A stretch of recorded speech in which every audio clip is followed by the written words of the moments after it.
should be left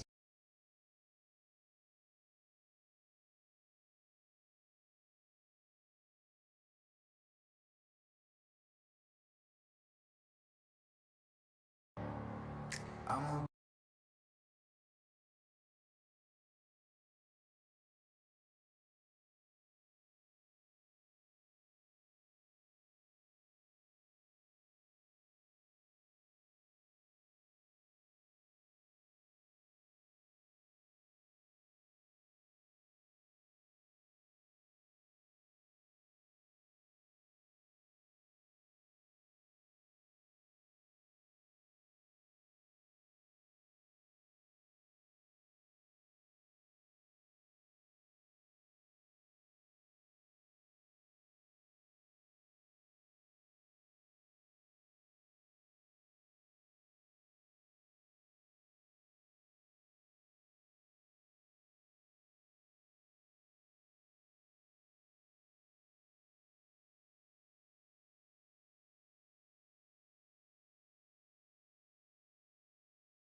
Hi, everyone.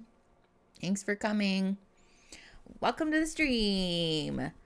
I can't believe we've been doing this for like 7 fucking days in a row. Low-key, I am a little sad about not doing it tomorrow, though. I hope that's not a weird thing to say, but I've really enjoyed doing this. It's been really fun. Starting my morning, like hanging out with you guys has been cool. Oh, also, we do have cat cam again, but the cat is conspicuously missing, so I don't know what to say. You can look at my really cute Halloween glass, though. Look how spoopy. Isn't she cute? I love her. Ooh, yay, Danny, you guys finally caught up. I love that. We could just pick something else to watch. Laura, I don't hate that suggestion, honestly. We might start doing this more, especially for shows that are like really labor intensive on the edit. I don't hate the idea of doing live instead. Yay, fax machine, you made it. I also saw that Magnolia's here. Yeah, hi, Magnolia. Yay! Sorry, Hannah.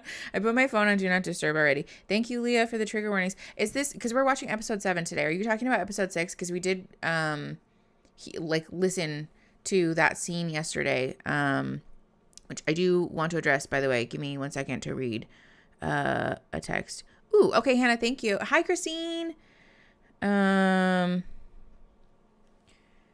Yeah, just as a general PSA for the mods, y'all are welcome to float in and out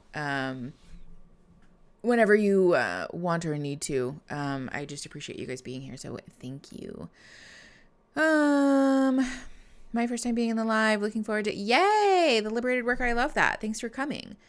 Oh god, they go back to the topic again. Christ alive.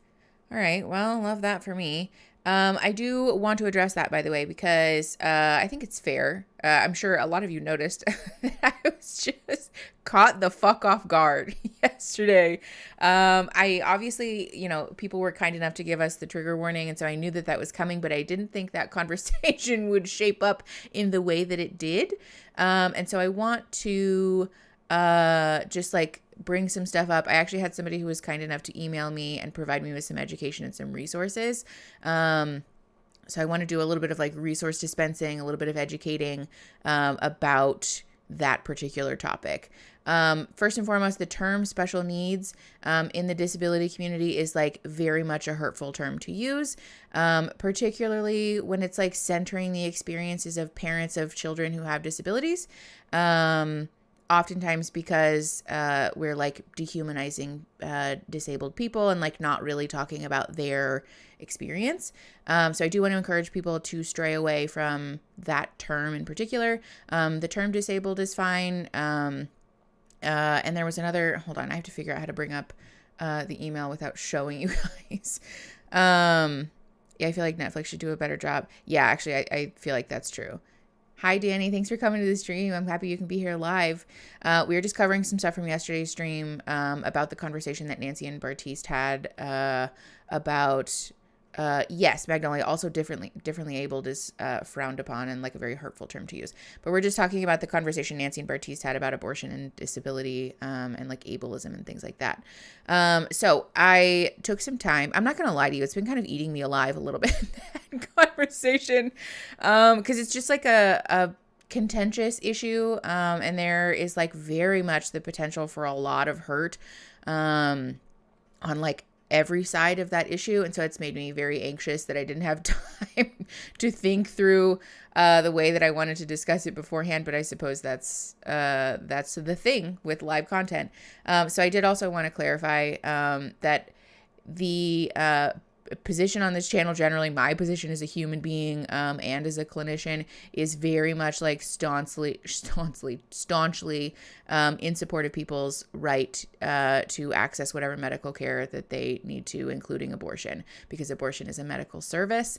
I am not going to platform ideas about restricting people's access to abortion services, again, because it is medical care, and it's not something that we should be stigmatizing, and also that it is important to encourage folks to unpack their attitudes about disability and ableism, and to like call those things onto the carpet when they show up. So like, again, very much a like yes and issue. I hope that makes sense. Come up here, kittens. Yay, cat cam. Yes, Rem, disabled isn't a dirty word. And the other thing that was mentioned, that was brought to my attention, was discussing discrimination related to disability status as opposed to like whether someone is disabled or not, because it can put emphasis on like the idea that the emphasis on the idea of someone's physical body. Yes, hello, kitty. So yeah, I guess just to summarize, I want to encourage people to stray away from using terms like special needs or differently abled, out of a fear or discomfort with using the term disabled, because disabled is not a dirty word, and it's important for us to validate the experiences of disabled people. And also that there is important ableism to unpack in that conversation, and we can still staunchly support people's right to access abortion services and medical services. Thank you. Whenever they need to. So I hope that clarifies. I hope that just adds some nuance and context there. Like I said, I was very much caught off guard by having that conversation on the fly yesterday. And so that's that. All right, what's happening in Dutch? People say people with possibilities, which is considered a positive labeling term. I don't know about that one. I know almost nothing about Dutch culture. I can only speak to like, especially the terms that people use in the US and in English. So yay, Linux. Thanks for catching the stream 2 days in a row. I appreciate you. There's also a dog here. Hi. Do you want to come say hello to the stream? Come here, Boo Bear. I think she's just in here because she wants to play ball. She's mad at me for not taking her outside. Yep. Okay. It was a very civil discussion yesterday considering the subject matter. Yeah, Margaret. I think people were respectful, but I did also just want to call out some of the terms that were being used in the chat because especially for people with disabilities, it's really hurtful to hear that language. And so if I can do anything to make this channel a safer place, I'm going to do that. Bring your pets to work day. Yeah, Rem, that's every day when you work from home, which is like sometimes wonderful and sometimes a fucking bite in my ass. At least Echelon's being good today. She's, she's a little bit cropped here. There we go. Oh, what a sweetie. Are you being so cute? Wow. Okay. Also, before we get started, one last thing. Sorry, I know I'm really gilding the lily here, but I wanted to show you guys something. Look at what I got in the mail yesterday. It's reversed. But I got my play button in the mail, you guys. Isn't that so exciting? I'm pumped about it. Hell yeah. Aaron and I opened it yesterday when he got home from being out. And okay, Echelon. It was a really fun time. So I just wanted to share that with you guys. This is like the first time I've really put my hands on my plaque. Just chunk that up there. Perfect. Yay. Thanks, guys. I know I'm super excited about it too. Getting famous. Jesus, I hope not. I've said for a very long time that one of my favorite things about YouTube is that you can have a platform and like what I'm trying to do on the channel, like provide people with education and resources and contribute to some kind of positive change, but not in like the celebrity way. Like in most ways, I'm like really very anonymous and I love that. All right. Let's watch the show, shall we? Are we ready, Freddie? Yes, Blue Stem. It is a cat cam. We added it yesterday. People loved it, so we're leaving it. All right. I think we are ready, Freddie.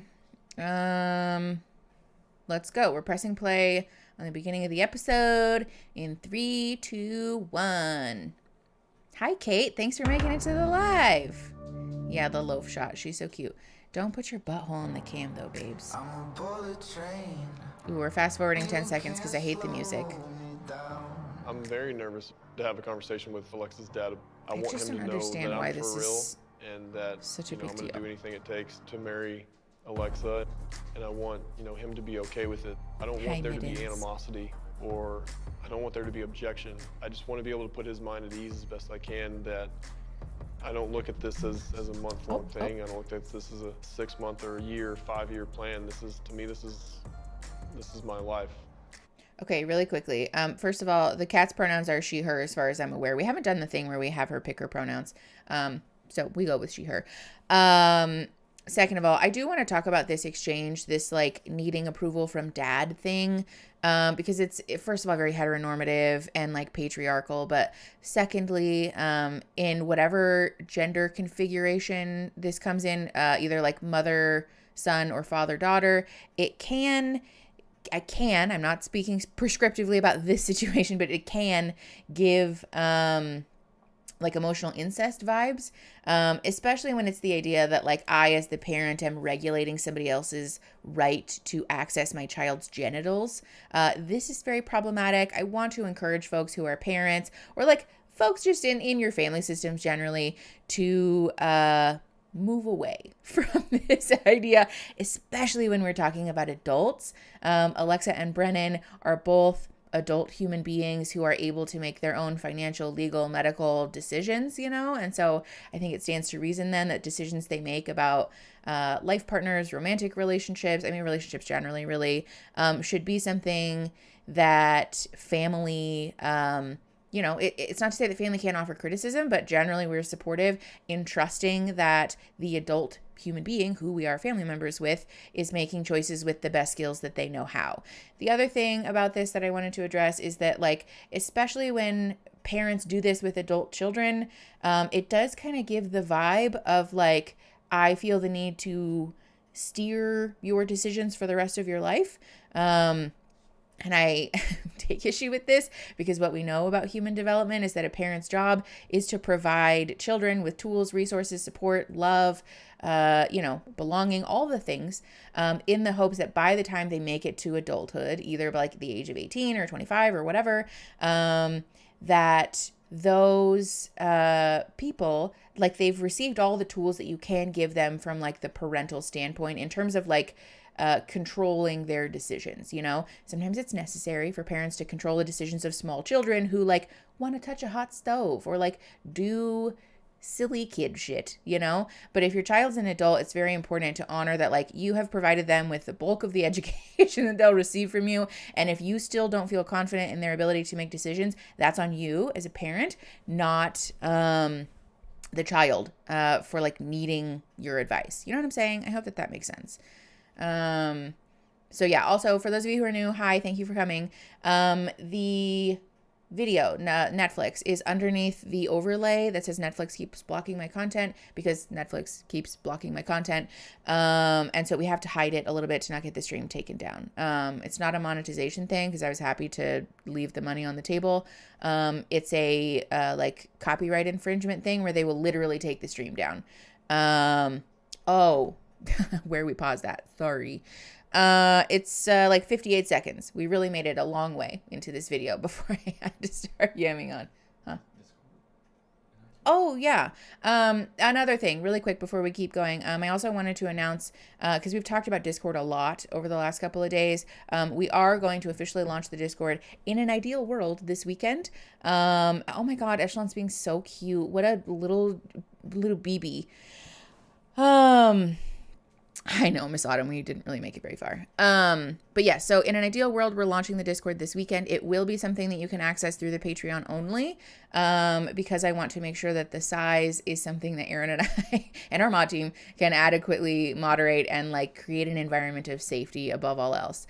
So if you want to join the Discord, you can join the Patreon. I am also, in an ideal world, going to have a live in the Patreon only, where Aaron and I will discuss rules, expectations, like community guidelines for the Discord, because again, it's not lost on me that Discord has the potential to be like either really wonderful community building or like potentially very harmful to folks if folks are like being left unmoderated. And so we're going to have a very clear and frank discussion about what's allowed, what types of conversations are allowed. We're also going to talk about like the bots and the commands and the things that we're going to set up to hopefully like promote safety. So again, if you want to join the Discord, you can join the Patreon. It will be available to all levels of the Patreon. So even the lowest level at just $5 a month.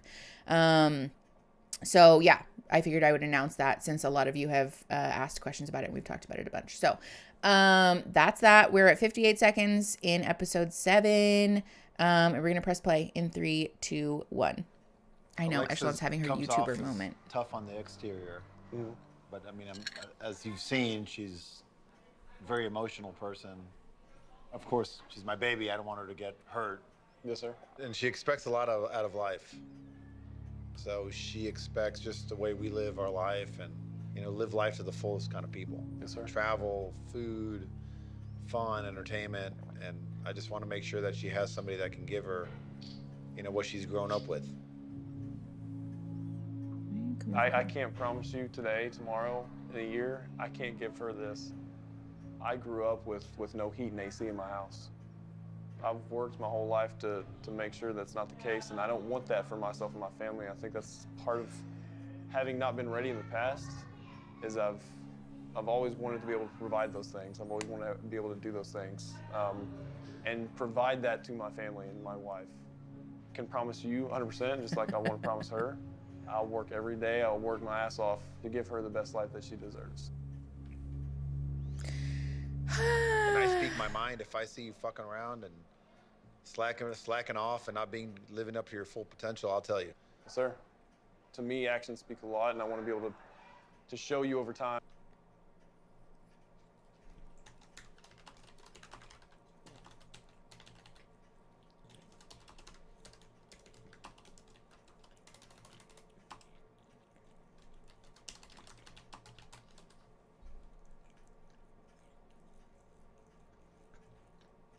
Oh, is it back now? Well, it did, and then... Oh, it's giving me a warning. Lower than recommended. Okay, well, why is it lower than recommended? Probably because Cox Cable is throttling my internet because they hate me. Very rude. We haven't had any issues with the GD internet this whole time. And now today, of course. The last day before we take a break for a little while. Oh, is it working? Just an ASMR video of me typing. YouTube is not receiving enough to... Oh, no. Not receiving enough to maintain smooth streaming. Viewers will experience buffering. Okay, well, could you just, like, stop, maybe? Is it better now? Well, that's super fucking annoying. Sorry, guys. I don't know what the fuck that was about. But I don't love that. I don't know why it's doing that. But I guess it's better now. Okay. Yeah, if it freezes again, let me know. We will just press on for now. It still says that the bit rate is super low, but it seems to be working. Okay. Let me remove this message. YouTube, that's elitist. It is elitist. No, don't pin that. Remove. Okay. Unpin. Perfect. Oy, oy, oy. All right, we are going to press on. Actually, I wanted to pause to address this because someone mentioned earlier that, like, being time to get new internet. Celine, tell me about it. What was I going to say? Oh, someone mentioned that being critical or, like, providing critical feedback isn't the same as, like, being controlling, which I agree with. I think in this context, though, it does kind of read a little different because dad is sort of communicating, like, if I see you, like, slacking off, then I'm going to say something, which is different than, like, hey, I care about my child a lot and I want to make sure that you are making decisions prioritizing my child's, like, you know, well-being or, like, safety or whatever. Particularly when the conversation is hosted with the expectation that, like, you as the man are responsible for the breadwinning, and, like, that's not true. Like, in this economy, I don't think so. It's very normal for folks to have dual income households regardless of what gender makeup those partnerships incorporate. And so, like, you know, I want to encourage folks to let go of this idea.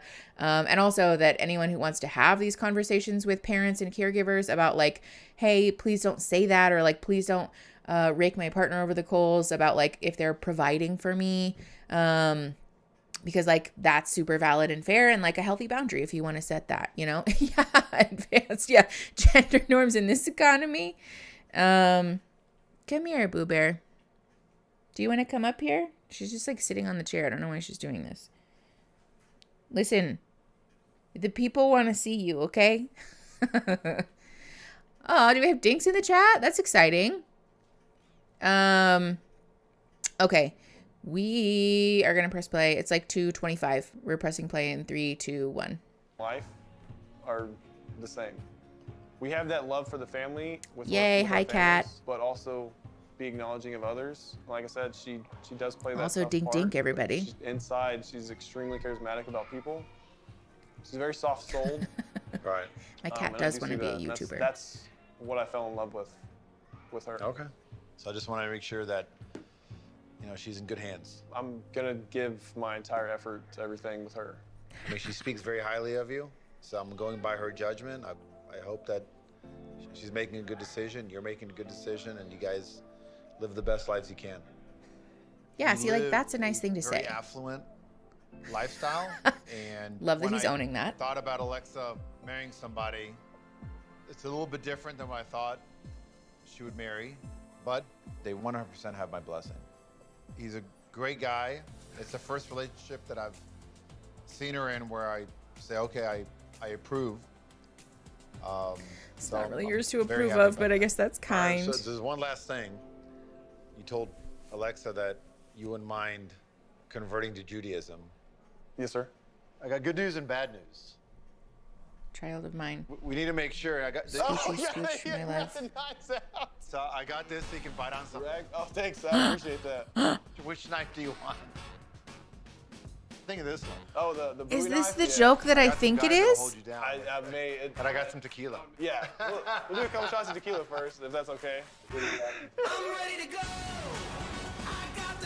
I'm not even going to touch that one. Yeah, I'm just going to... I'm going to let that one go right by because I don't know how to address that, to be perfectly honest. Finally, everybody. Yeah, Miss Carter, I Coffee. figured. Oof. Oh my goodness, hello. It's so nice to find you. Oh my gosh. Okay, so Colleen and Matt are meeting Oh my Matt's gosh. family. This is so nerve-wracking, but like exciting.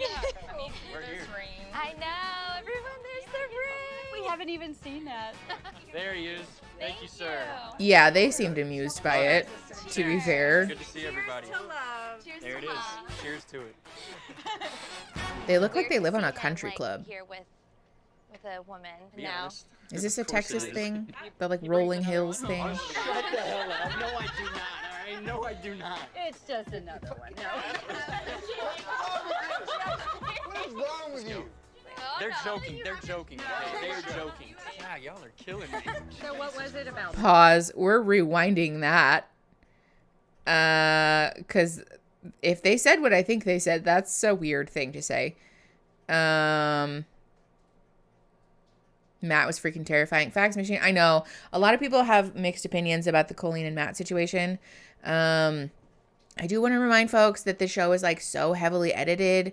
And a lot of those conversations that they have behind closed doors have the potential to be like very reparative or like very damaging alternatively. And so like, you know, I guess all that to say, like, it's not for us to decide whether their relationship is healthy or not. It's very hard to tell that just from observing people's behavior without their like direct and also like vulnerable input, you know. To be clear though, his behavior was very much problematic and would make a lot of people feel unsafe. So yeah, okay, let's rewind a little bit because they said something that was weird. We're gonna rewind 10 more seconds. We're at like 4:57 ish. Yeah, 4:57. We're gonna press play in 3, 2, 1. Like here with a woman Be now. honest. Of course it is. He brings another one home. Oh, shut the hell up. No, I They do did not. say what I No, think do they not. said. Another one. Oh They're joking. my They're joking. God. They are joking. Yeah, Are y'all they killing me. joking? So what was it about Matt? Our conversations, I literally cannot stop smiling. and we were like joking around just constantly. Oh, boy. And Just laughing the whole time. you know, his story and his background, I was just like, oh my God, like I honestly, like, such a strong man. Aw. And I told you that in the pods. I was like, you're a beautiful person. Hi, Melanita. Thanks for And coming. I don't know. I just like every single day, I just kept falling in love with Brings him. He another said one home. Drop the bomb. The L word. The L bomb. And we weren't going to say it. So you did?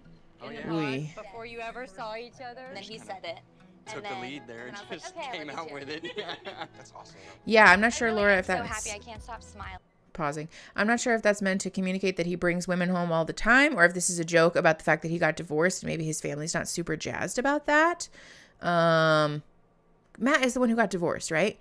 Matt and Cole are like, in my mind, I mix them up. Hi, Melanita. Lindsay, you're good. We actually just got started. There was a lot of like housekeeping at the beginning, so we're still super early in the episode. We're like 5 minutes in. Okay, they did both get divorced. Maybe that's why I'm confused. And negotiating with our twins right now. Oof. Good luck.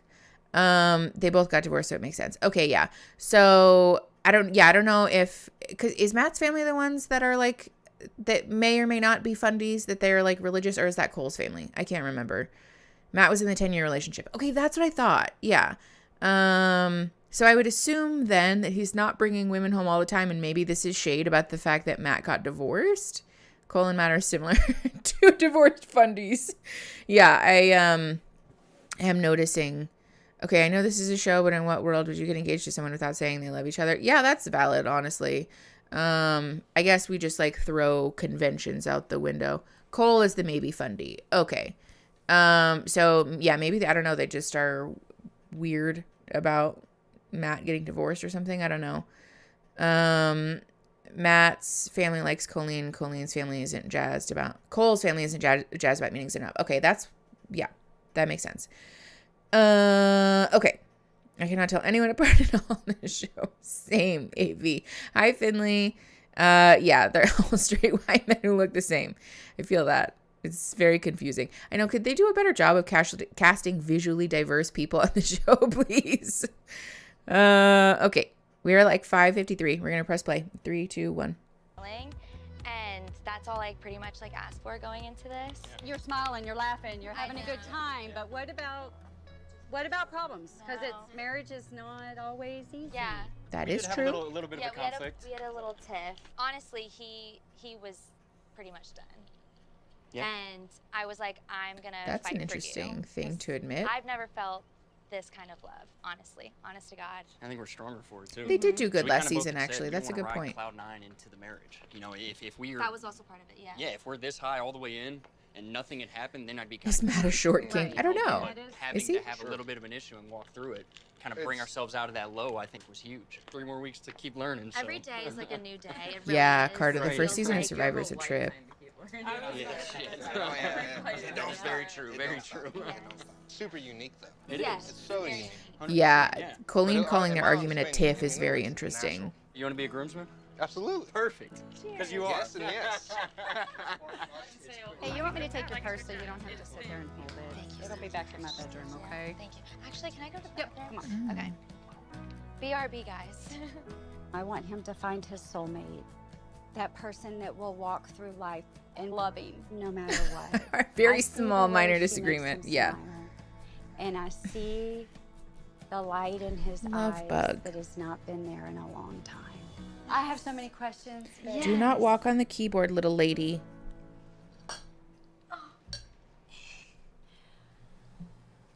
It's just really hard. I want nothing more than for Matt to find the love of his life. But it's such an unconventional way to do it. Well, yeah, Are you that's ready? valid. Yeah. I mean, are you really ready to be married? Is anybody ready? That's what I kind of, you know, That's people have. Yes, Colleen. dated for so many Yes. times, and just ran to the courthouse. I'm never gonna just wake up and be like, "This is the day I'm ready," and then I find Matt, and I'm just going with how I Oh feel boy. Yeah. and how much. I know this is like really weird. It- It's really it- weird for me, but it like how is. much I love him. Yeah. Jared Actor, don't Um, encourage her. It's like But you know, when I met Greg, I knew. my feelings for him are. I think I'm not that's good a of an actress, fair. I really don't. And so, Because that is the big question. No, of course. I know I really everybody don't. wants to know. Of course. Are you doing that for the cameras? Are you Exactly. doing that just? Yeah, that's a fair question. Just put on a happy face. Exactly. Yeah. You know, and yeah. it kind of concerned me a little bit Mm-hmm. that Matt said that you guys have just laughed and smiled the whole time. Yeah. And that's fun. Mm-hmm. Well, But is that all Yeah. because of camera? I get the kind of hesitations. Yeah. I honestly. Yeah, do. that's true, I Lindsay. know At least that his mom is this being crazy open. And this is wild, but I'm gonna fight for Lay this down. because of how I feel about him. Thank you. Good So as job. of right now, I'm not going anywhere. but I just want to let you know I'm not. Yes, Kate. Thank you, and you're just so sweet. I do want to address this a little. I can understand the sentiment of like, is anyone ever ready to get married? Like, fair. But also like, yes, I think there are a lot of people who, after being together for years, do feel very ready to make the decision to get married if that's what they want. And so like, sort of like to say there is nothing wrong with the format in which we met each other, because who's ever really ready to get married? Like it feels a little bit like trying to rationalize your behavior. And like, I think it's fair for most people to raise an eyebrow at the idea of meeting your supposed soulmate on a TV show, having a very accelerated timeline, having a lot of pressure to commit to marriage. Like these are all red flags for a lot of people, you know? So yeah, I don't know that I super love that. I think it's fair for people to raise an eyebrow at this, and like, and you know, for Colleen and Matt and like whoever to also stand firm in their decision. You know, I don't think it's helpful to try and minimize the weirdness that comes along with the show, because it is weird. Are you cleaning your toes? And I don't think. Oh, sorry, we pressed play. Oh, thank you. This whole thing, and I know that you don't really know me, but you will.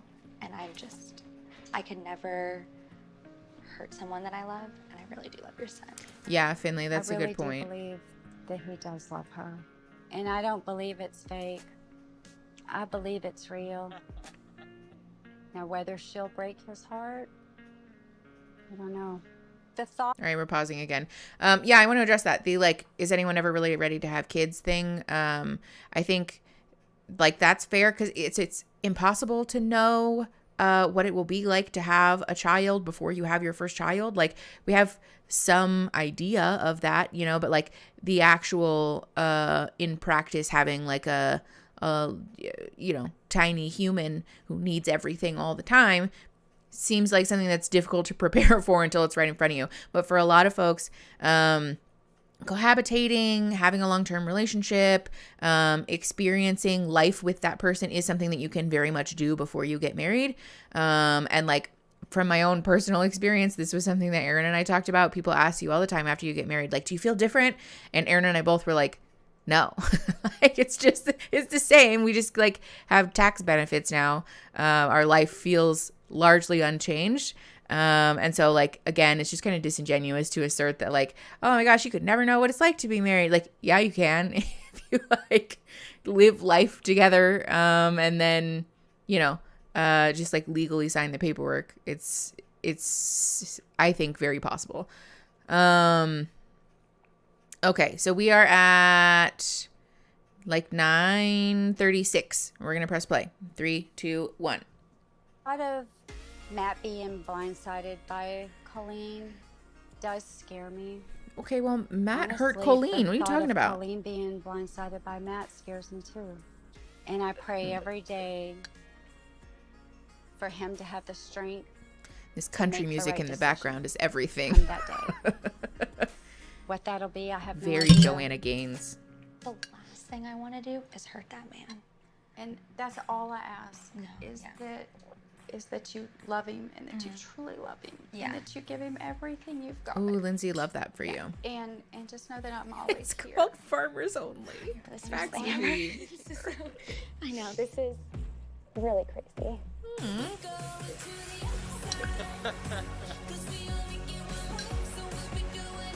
Echelon just really likes the chair, you guys. Should I be we'll move this. scared? Oh God. Oh wait, I see leopard. I knew about this. Are you ready? Are you just? I can see down. Let's just you get know? you past everything. There's like one clean I can spot. only see down. Okay, there's nowhere good to angle you. Let's try like TV area. That's Is this all I got. Cole's apartment? Oh, it's very you. it's dirty. Well, it doesn't smell bad. That's like a big thing. Cole's apartment has boy written all over it. Random pair of underwear there by your TV. Yeah, when I Oh! he lives My as I would God. expect any 26-year-old guy. Hold on, we're gonna pause. Why? How You have a chair up there. Because I have Hold nowhere on. else to keep. Do you want to see? There's bugs. There's bugs? Yeah. Oh, nice. All right, we're That's at 11:08. I rewound a little bit. We're gonna press play in 3, 2, 1. Oh, it's very you. Like, why would you leave your house like that if you're going on a Well, it fucking doesn't show smell like bad. this? That's like Good a question. big thing. Cole's apartment has boy written said, all over "I it. need mommy." Random pair of underwear there by your TV. Yeah, when I expect. Oh! He lives as I would expect any 26-year-old I like guy how she's just doing to her live. talking head at this nasty, Why? like, Do you have a chair up there? Because I have was this nowhere the else ones to that were keep complaining my about the towel chairs. on the thing? This Oh, is you not can't what fix our home this. would be like. She said, I can change them. Baby! Guys, so I mean, Stop I guess it. It's just a deal. The cat's being covered up by I've never you. How old seen is that he? small- Sorry. Okay, let's address this really quick. Baby, You can't fix that. you can cover up the cat, you're fine. Let's address this really quick because the comment This dude does not wash between his ass. oh, definitely not. Fuck, maybe that's a problematic thing to say. Ah, fuck. We're This canceled is why now. I'm not allowed. I first of all want to address the like as any 26-year-old guy, like that's what anyone's house would look like as a 26-year-old dude. Like, no. This is very much feeding into the infantilization of adult men, and like the weaponized incompetence thing and the like, well, I'm just a 26-year-old guy. I would never know how to clean. Wrong. That's not true.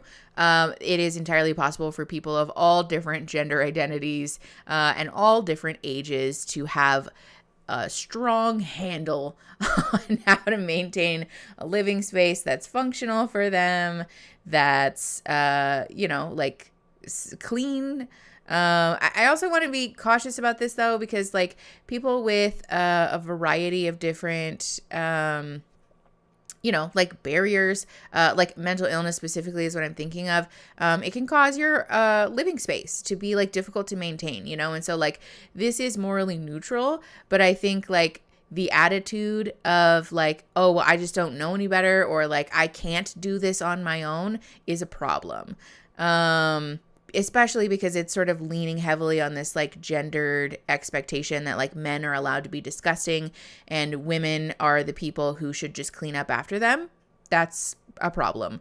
Again, people of all varying gender identities and expressions can very much be held to task for... Huh? It's giving gender roles. Yeah, it is giving gender roles. Can very much be held to task for... participating in household maintenance, household labor, and like, creating an environment, a living environment that's conducive and comfortable and safe for everybody who has to live there. Yes, Cole acts like he's 16. And also like he has no relevant life experience. Like we know that that's not true, but also messiness is morally neutral. Yes, exactly. That's like an important thing to maintain here. Because again, people with a variety of different barriers can have issues with maintaining like cleanliness and things like that in your house. And that's morally neutral. But I do very much take issue with this idea of like, I just can't do it because I'm just a silly man. Like that's not true. Messiness is fine. Yeah. Bugs is not. Well, but like people with like wicked depression do end up in situations where like bugs end up in your house and like that's morally neutral, You're a good person, baby. You're a good person, pumpkin. I would never want someone to like avoid asking for help, for example, because there's bugs in their house and they feel a lot of shame about the bugs and like, therefore I don't deserve help. Cause like, that's not true, you know? It can be really hard to maintain a living space, you know, without bugs or whatever, when we have certain barriers, but having a penis is not one of them, is the point that I'm making. And also having a penis and insisting that the person with a vulva, like they have some innate ability to care for you and to clean up after you is also a problem. Yeah. The immediate dismissal due to his sex. Exactly. Yeah. She said it's very you, which I don't know if that's like a burn or not. Yeah, that's true, Carter. Sometimes bugs just happen, especially in apartments and things like that. It's not like on you necessarily. To be fair, the toilet was also really dirty though. All right, let's move on. We are at 11:49. We're pressing play in 3, 2, 1. And cute of a dishwasher before. It's like a it's like a mini. What do you think of my bed? Just the bear out to your bed for me. I mean, How does he react to it now? it like fits It you. seems like he's weirdly We would proud not of it. ever live here. Like, my lease is ending soon. We would get a bigger, newer place. I am impressed that you have a fitted sheet and a real sheet on it. Yeah, we're gonna That's need a not little something to grace be today. impressed I'm by. just embracing She it. said I'm my like, standards? if we're really gonna get married, then hey, check it out. I'm a human Done. and I can be messy at times. Yeah, I think it's kind of funny and ironic that I left it this messy after we've been talking about cleanliness. Check this out. I have this Is that capsule ironic? that my family gave me. Oh This boy. is where I store things. Okay. This is like everything you would ever need to know about me of my childhood. Oh. They gave it to me. I couldn't have Okay. it until I was 25. Okay. But I'm pretty sure there's like a lot. Yeah, Carter, Like, baby very much hair picking and up. Don't like, expect me to dirt change. That I played with I wanna when I see. was like a child. I want to see. Hi, Look Kara. at Thanks this. for coming. What is that? This is Dirt Cole's backyard. We were preserving Okay, that's cute. backyard for 25 years. Yeah, Christine, he thinks his That's messiness is my funny, and it's not funny. Footprints I would be mortified. from a Yeah. baby. Is this you or That's is this? me. Look at my chubby cheeks. I want a copy of this one. Oh, That's cute. That's me in a basket. You want a copy of that? So cute. No. We could make like a little tan version of this. Oh. We'd have some cute kids, girl. This is a very cool gift. I know. My parents are so thoughtful. They literally gave this to me at like the most perfect time of my life. My divorce had just happened, and I was like Oh. broken. Your I just, hand like, is literally needed in the camera a when you do that, reminder just so of you know. who I was, and they gave this to me, and it was so fun. Yep, What a time to remember I know. where you came from and how loved you are. Yeah. So I sweet. mean, this is cute. Very Yeah. sweet. You okay? Yeah. Yeah, Monica, that was the vibe I'm picking up too. I know that deep down inside they love me. I don't question that they love me. Oh, I don't either. Clearly, they love me. Aaron, Yeah. only It's hands. like, if they would No, give people us are a joking chance. about you. Only fans, but only don't hands. think what we're doing is all that terrible, but for some reason that what's going on just has them like in fear. They can't get over that it's different, that it's an experiment, that we're engaged this quickly, that they didn't get to meet you before we got engaged, that we're living together this fast, that everything because of my past relationship, they don't want me going through that. Yeah, I had a Yeah. feeling that's One what it thing was. me Hi, too. Tatum. Sure. I want them to see us together. They will see who you are. They will see what's going on. They'll see that we really do love each other. And I'm like, I'm not asking y'all to be on camera. Oh, You know what I shit. mean? I'm Teresa, literally just thank you. Oh, asking my like, God. Do you want to meet my fiance? I They're appreciate like, you leaving a "We're super out," chat. and they're just gonna like send me Bible verses now and stuff. And it's like, Melanita. I thought relationship with Jesus was supposed to make you love people deeper, not become more religious and more entitled and more self-righteous. Aha. We just can't be around you because you're not who we thought you should be. Okay. Yeah, what he's saying about Christian hypocrisy is very interesting because we talked about this before, that potentially Cole's family has differing religious views than he does. And it seems like it's hard to know because sometimes people do this when they're immersed in like a very legalistic religious environment where like I'm fine to impose those rules on other people, but then as soon as it affects me, now I have a problem with it. Or potentially Cole's family is just much more fundamentalist than he is, and he doesn't like that. And so like either of those things could be true. If it's the latter, I am interested to see how that plays out for things. Pterodactyl, same. I think this is like interesting character development, regardless of where he landed on the issue previously. Sometimes we do have to have experiences where, a culture that we formerly were really comfortable in imposing these legalistic values on other people, now has been turned against us. And so we're like, wait, maybe it is bad, and it can be a turning point or like a catalyst for deconstruction. And so potentially that's useful if he's letting go of harmful beliefs, both about himself and about others. So I don't know, maybe this is like a nice character arc. I hope that it is.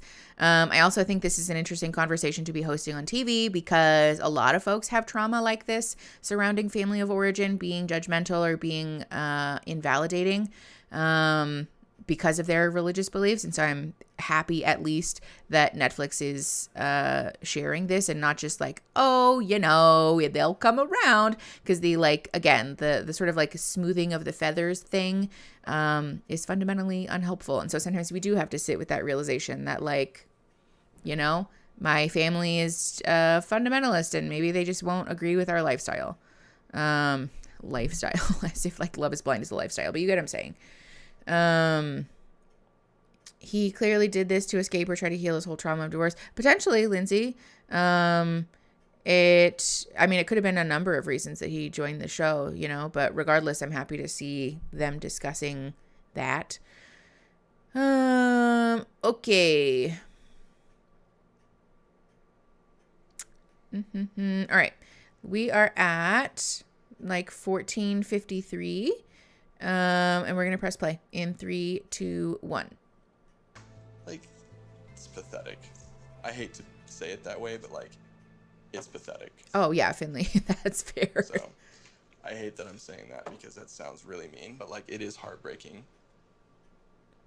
It's nice that we're getting some genuine emotion. It's not ideal, but I still have faith and hope that there will be a point somehow in the next 3 weeks that they'll just be open to talk to you. It's not even like meeting me. I'm happy to meet them on or off camera in whatever setting is like good for them, but I hope they'll at least hear you out, because I think there's a lot to be said for what we did do. So Cole and Matt have both been Miss divorced. our wedding day because of that, I mean, it's obviously unfortunate, and we will have like unwavering like support, positive vibes from my end, but I don't know if that's enough for like you. This is also a valid question to be having. So our potential wedding day, and they're not there. I used to think it was incredibly important to have family's blessing before marrying someone. But in this situation, I'm like, why would that be a deal breaker? Interesting. Why would I stop something that is a conviction of my own to be with you and to go forward with this?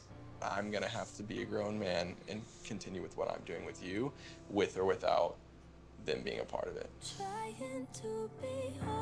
Okay. Pausing. I do want to give Cole credit here, because I think this is one of the things we've talked about on the channel before, that like, first of all, differentiating ourselves from family of origin is normal and healthy. But it can be traumatizing to sit with the realization that in order for me to be my authentic self and to feel confident and secure and happy in the choices that I'm making, it requires me to distance myself from family of origin, or to like allow them to distance themselves from me. This is like potentially very healthy. I think it's also a good moment to honor that folks are complex and multi-layered and multifaceted human beings. And so we can disagree with some of Cole's behavior and point out some of the potentially problematic vibes with other things that he's said and done, and also give Cole credit here. Nobody's whole personhood is wrapped up in a single interaction. This is interesting character development for Cole, and also an interesting contrast to the whole gender normative family acceptance. Yes, Juan, exactly. Especially because the show makes such a mountain out of a molehill in terms of like, do the parents like them? Are the parents going to be accepting? Blah, blah, blah, blah, as if it like really matters all that much. I think it was Finley that said in the chat yesterday, that it's entirely possible to have a healthy functioning partnership with someone, or relationship with someone, and for none of the in-laws to like anybody, you know. Ultimately, it doesn't really matter. Oh, sorry, we're pressing play at like 16:39. 3, 2, 1.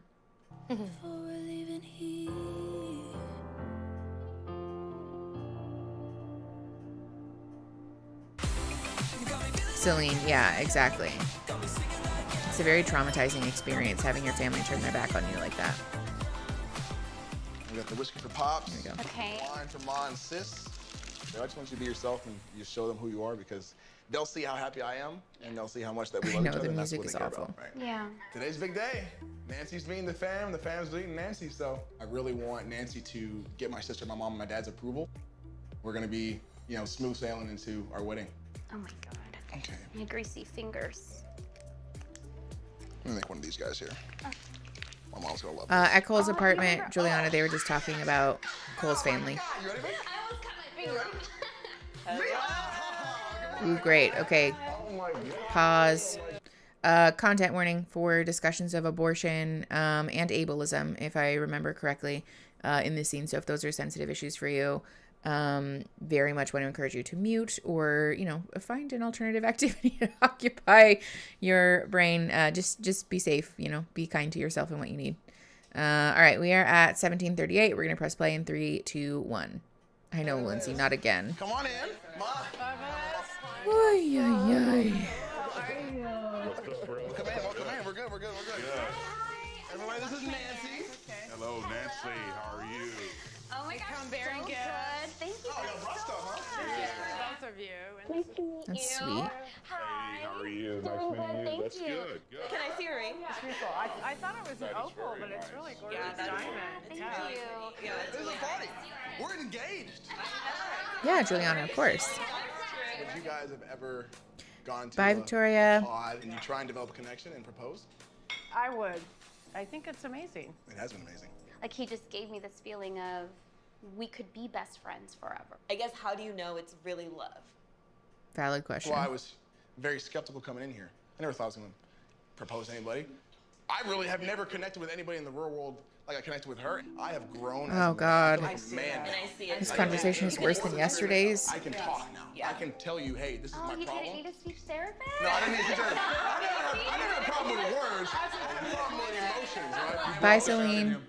She did, and that's what I fell in love with. That was literally reason number one. It was easy to go into the pods and talk to her, and she opened me up, and I could say, hey, this is what I'm thinking. This is why I'm thinking it. I dated a girl for 4 years and then share what I've shared with her. But you didn't have a choice. I do have a choice. That's why I said No, I to. mean, you didn't have a choice. You were locked down. No, but I have a choice now. Yeah. I'm not locked down anymore. I'm still here doing it and doing the same thing. I'm still sharing. She's still sharing with me. I think what we have as a couple can feel perfect. It felt right. Yeah, right. Yeah, we're on the same level. I was gonna say. I wouldn't say perfect because no marriage is perfect. No, we can see perfect. Okay. Though. We can see Okay. it being Okay. I'm just I want to make that know. clear. I was gonna say because there's gonna be arguments With the and content fights. warnings. Through that. And I can think be a that's, person. we did have a conversation. I'm so glad you said that because we did talk about what your perfect wife would look like. Oh, boy. And, I do and really it like was, Nancy's I'm not earrings, your to be perfect fair. looking wife because you think that But you're I still should be attractive in your own right, so don't forget Absolutely. that. Oh, Yeah. You're very Okay, attractive. so you're very beautiful. And you were a hot commodity, I heard. You got proposed to before. Yeah, she did. Yeah, she did. Yeah, she's a hot multiple- commodity. Yeah, Yeah, multiple. Oh, boy. Well, tell us about Nancy. Who are you? What are your goals? What would your life look like in like 5 years? So I do pride myself in like being debt free and being able to have my real estate portfolio growing.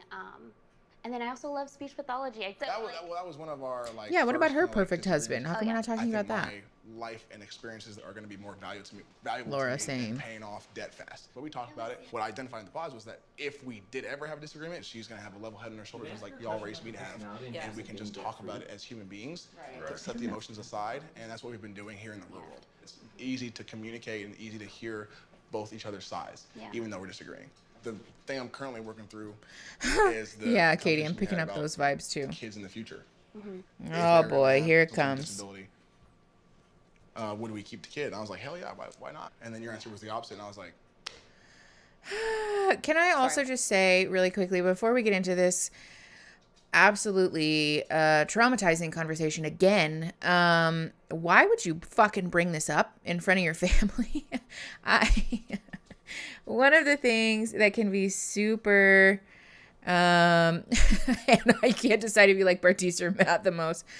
Fair enough. Yeah. Why does he bring this up? One of the things I think that is useful advice, in like partnerships and relationships generally is that, particularly for disagreements that we haven't yet reached a resolution around, to not put that on display.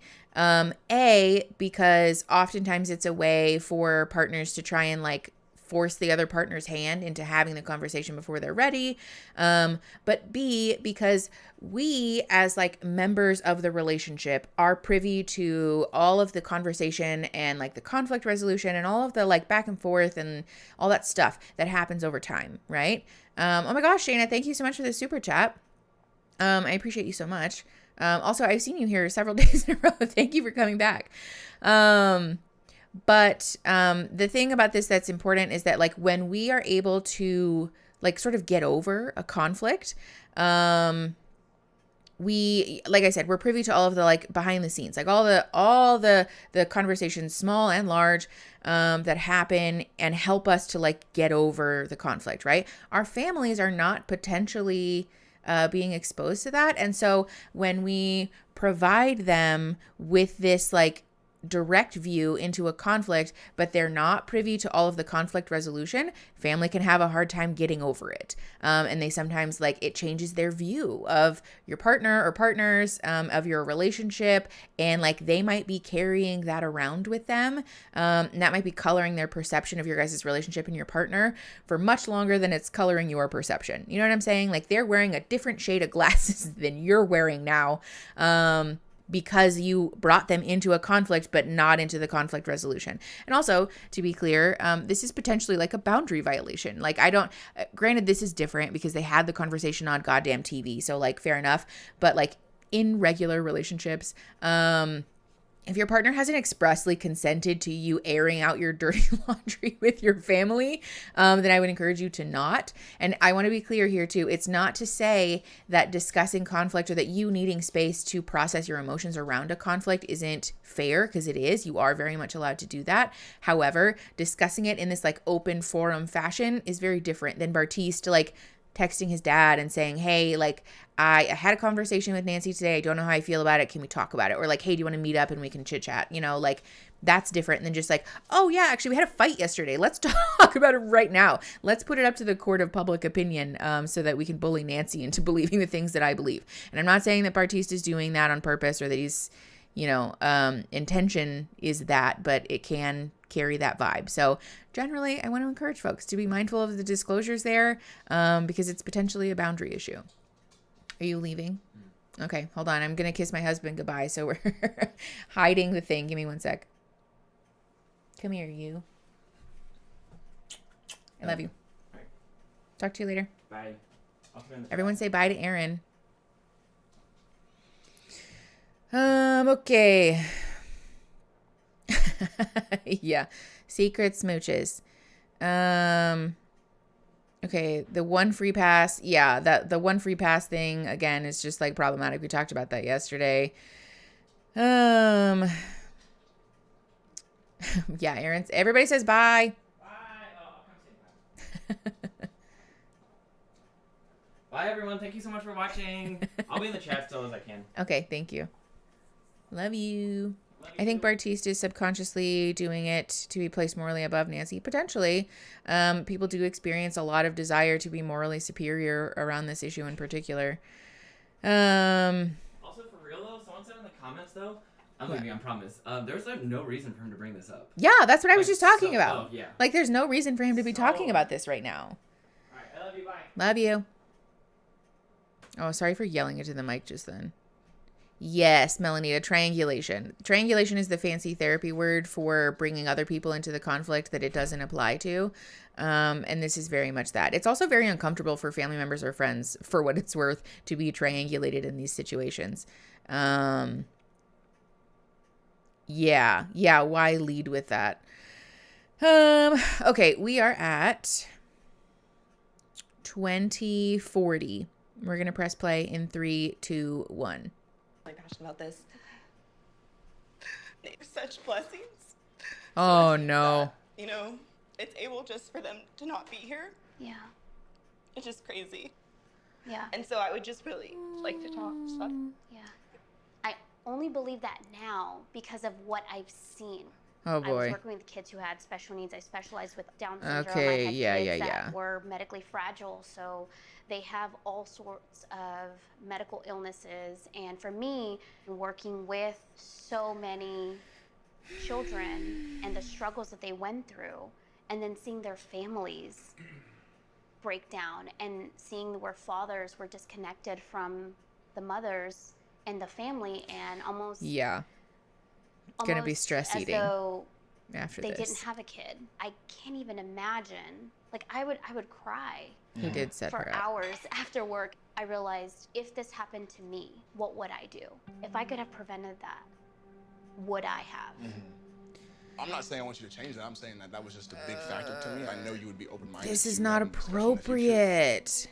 Okay, again, we talked about this at the beginning of the stream, but I just want to say it again for clarity's sake. Me as a person, as a clinician in this channel generally, unapologetically going to advocate for people's right to make their own medical decisions, including abortion, because abortion is a medical service or like a medical procedure that is morally neutral and not something that people should have restricted because there's whatever, you get it.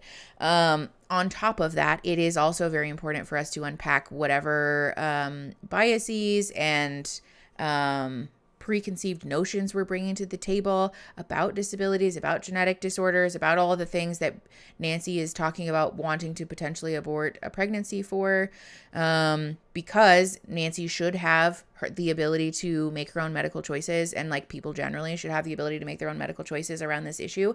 And it is okay for us to want to call out the ideals, like the leanings that are informing decisions like that.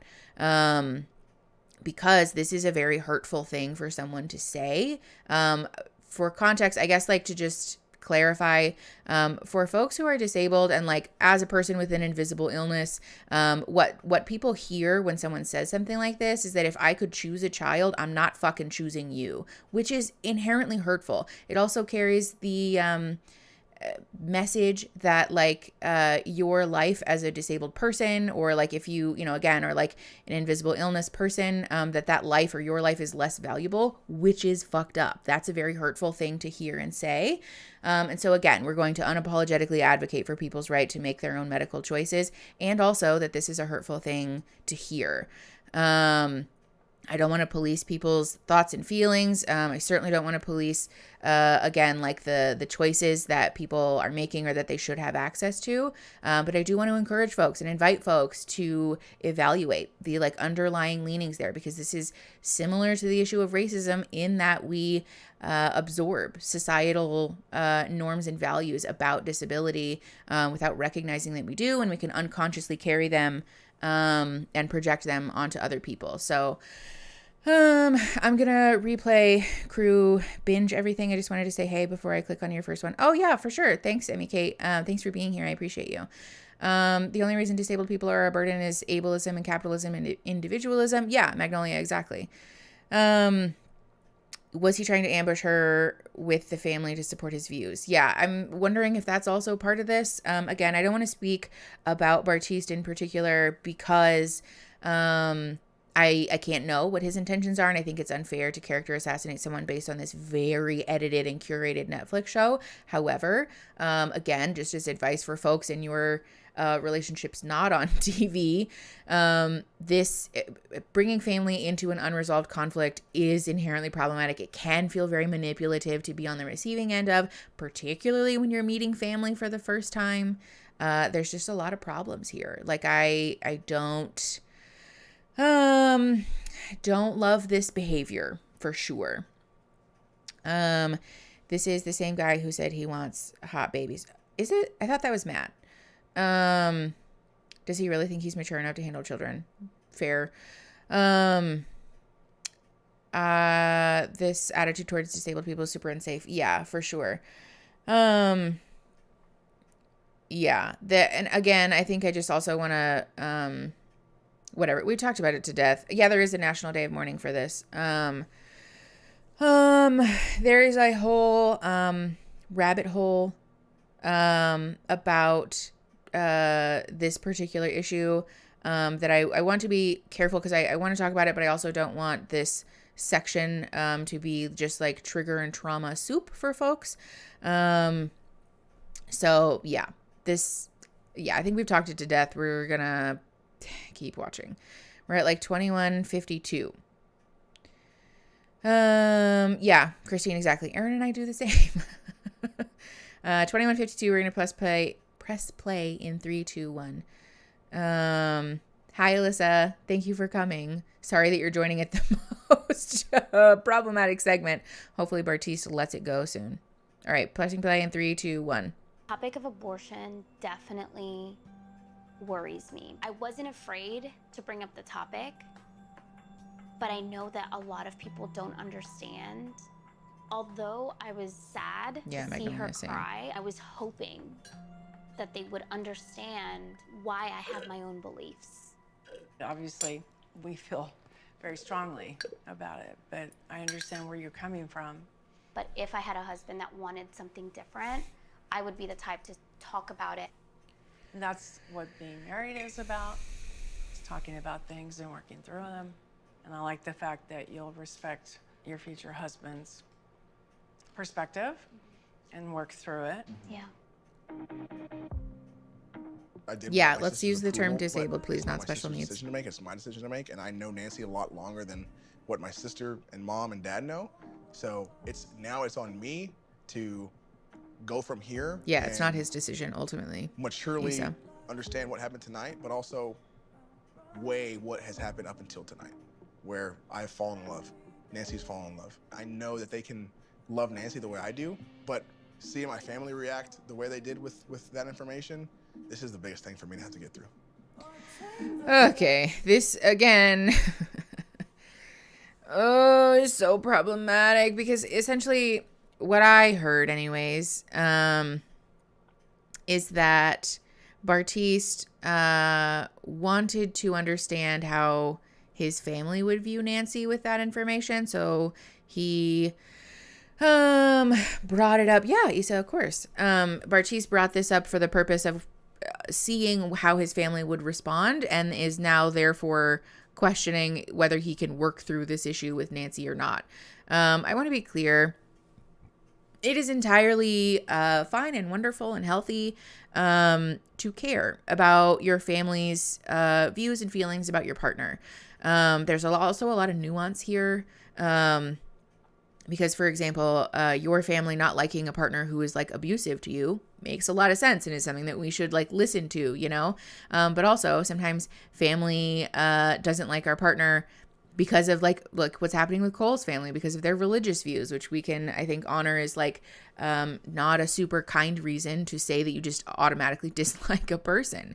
However, I think there's also, it's important here to honor that, again, we're talking about adults who are capable of making their own decisions. And I want to caution folks against leading with your family's opinion when making decisions about your own life, particularly your partner, because ultimately you are the one who has to live your life with your partner.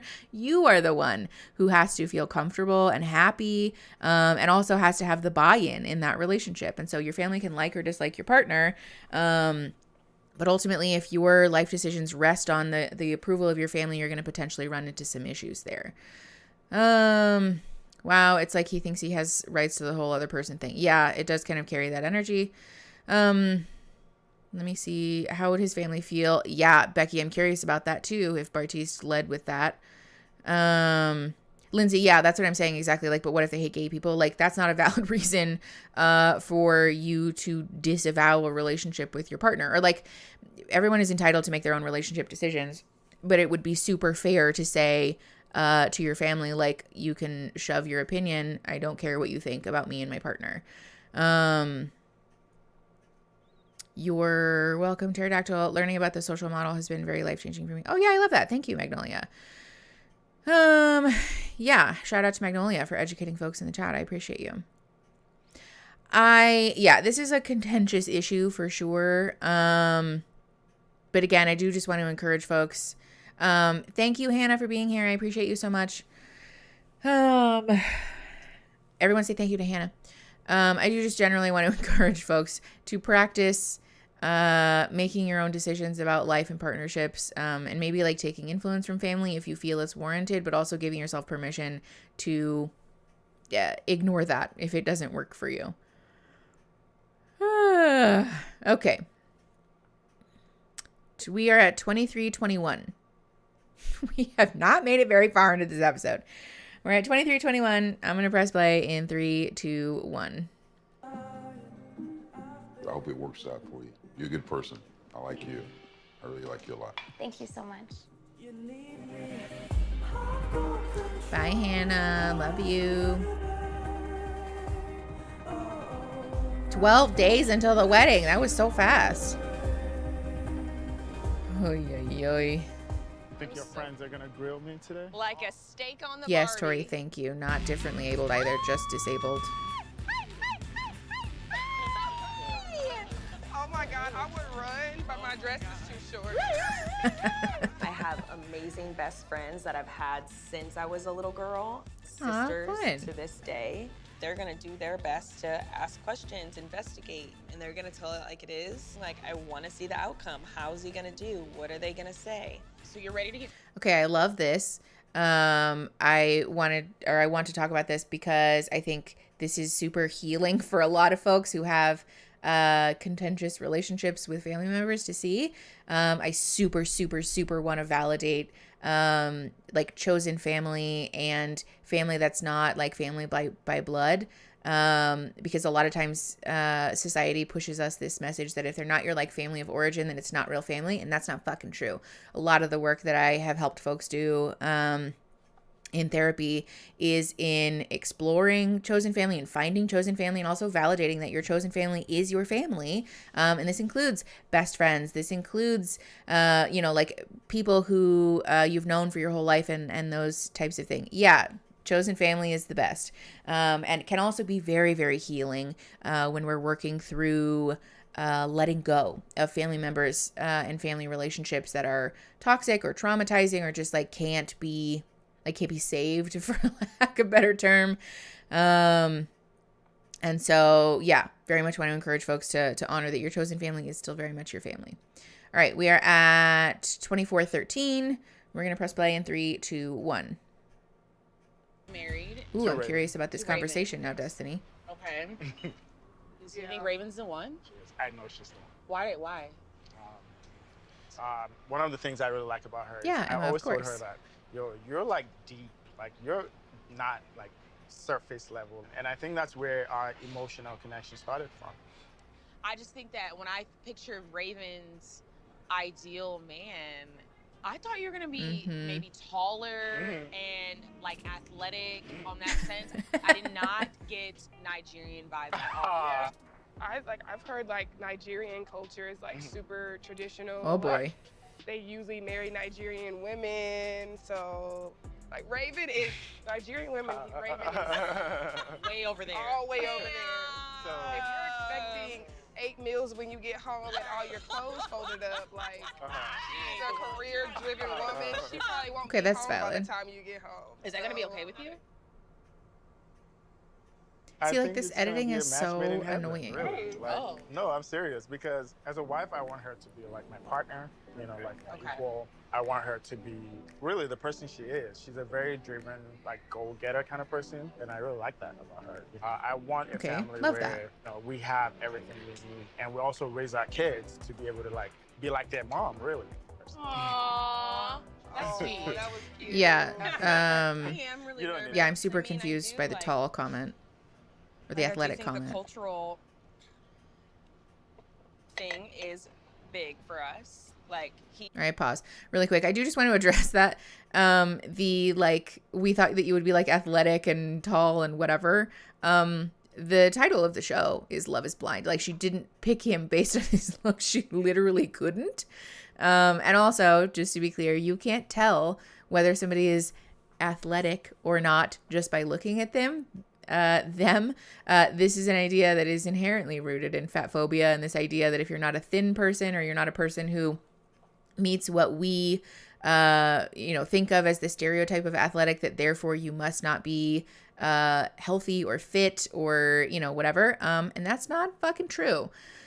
Yes, Magnolia, autism does not need to be cured. It can't be cured. It's a neurodivergency. It doesn't work like that. So, Bunny is vibing with Echelon. That's so cute. Here, let me zoom her in. Behold, please. She keeps scooching herself in a way that is, odd for cat cam. There she is. Oh, she's so cute. Literally the show is Love is Blind. Also, it's not like someone sounds tall. And clearly they chose each other because they had a connection. So, but yeah, I do appreciate her friends gauging like what his expectation is in terms of gender roles and things like that. Yeah, fax machine, that's fair. We'll adapt to Echelon's need. I know her little toes are so cute. All right, we are at 25:55 and we're pressing play in 3, 2, 1. He is very Nigerian. Yeah, I think Chantel, I'm no. very not Nigerian. And you're half white, half black. Yeah. So it's just like, it's not even. Yeah. It's a complete different. It's very different, I feel. Mm-hmm. And, I was raised inside of white culture, which I had to warn him, I'm from the dirty, dirty South, and my family is white, and sometimes that comes with some cultural and political ramifications, and we even talked about like that's always something that I felt like was super personal for me. Like I'm always scared to tell people that. Yeah. But he was like so good about it. Okay. But on the flip side, like I'm not like super familiar with like the ins and outs of Nigerian culture. Like today I came home and there was bread on the counter and it was Nigerian brand bread. It was white farmer's market out here somewhere. We do. They have grocery Okay, stores. that's so fun. And I feel bad. Wait, why do you feel bad about it? I've seen Nigerian food and I know my limitations in the kitchen, and that's too far. Okay, so she's not a cook. That's fine. I'm a pretty good cook. Hi, Victoria. Yes, it has. Okay, 3 important goals to you. Bartiz and Nancy aren't on the screen anymore, so I'm assuming we're good. And how is her as your wife gonna help you get there? Right. So, good question. Obviously, the biggest one for me is, I know it's really time for me to settle down and start a family. Also, besides that, I actually have plans on going back to grad school in the fall. Like in person? Yes. Where? In California. Oh. Yeah. It's like a 2-year program. Okay, but Raven knew this going in. Hey, well, at least you're smart. Oh. I know. I said, okay. Literally, like. Yeah, Giuliani, I had the same thought. So I just want to pause really quickly, because the comment about the bread was very interesting to me. As a Mexican person, it's not uncommon for me to bring home like pan dulce and stuff that has Spanish writing on it. And I would be really weirded out if my partner was like, oh, ooh, so exotic. Like, this is so different and interesting. Like, it's just food. I do want to encourage folks, especially if you live in big cities, to explore other cultures, be open to that. I've never tried Nigerian food, but it looks really fun.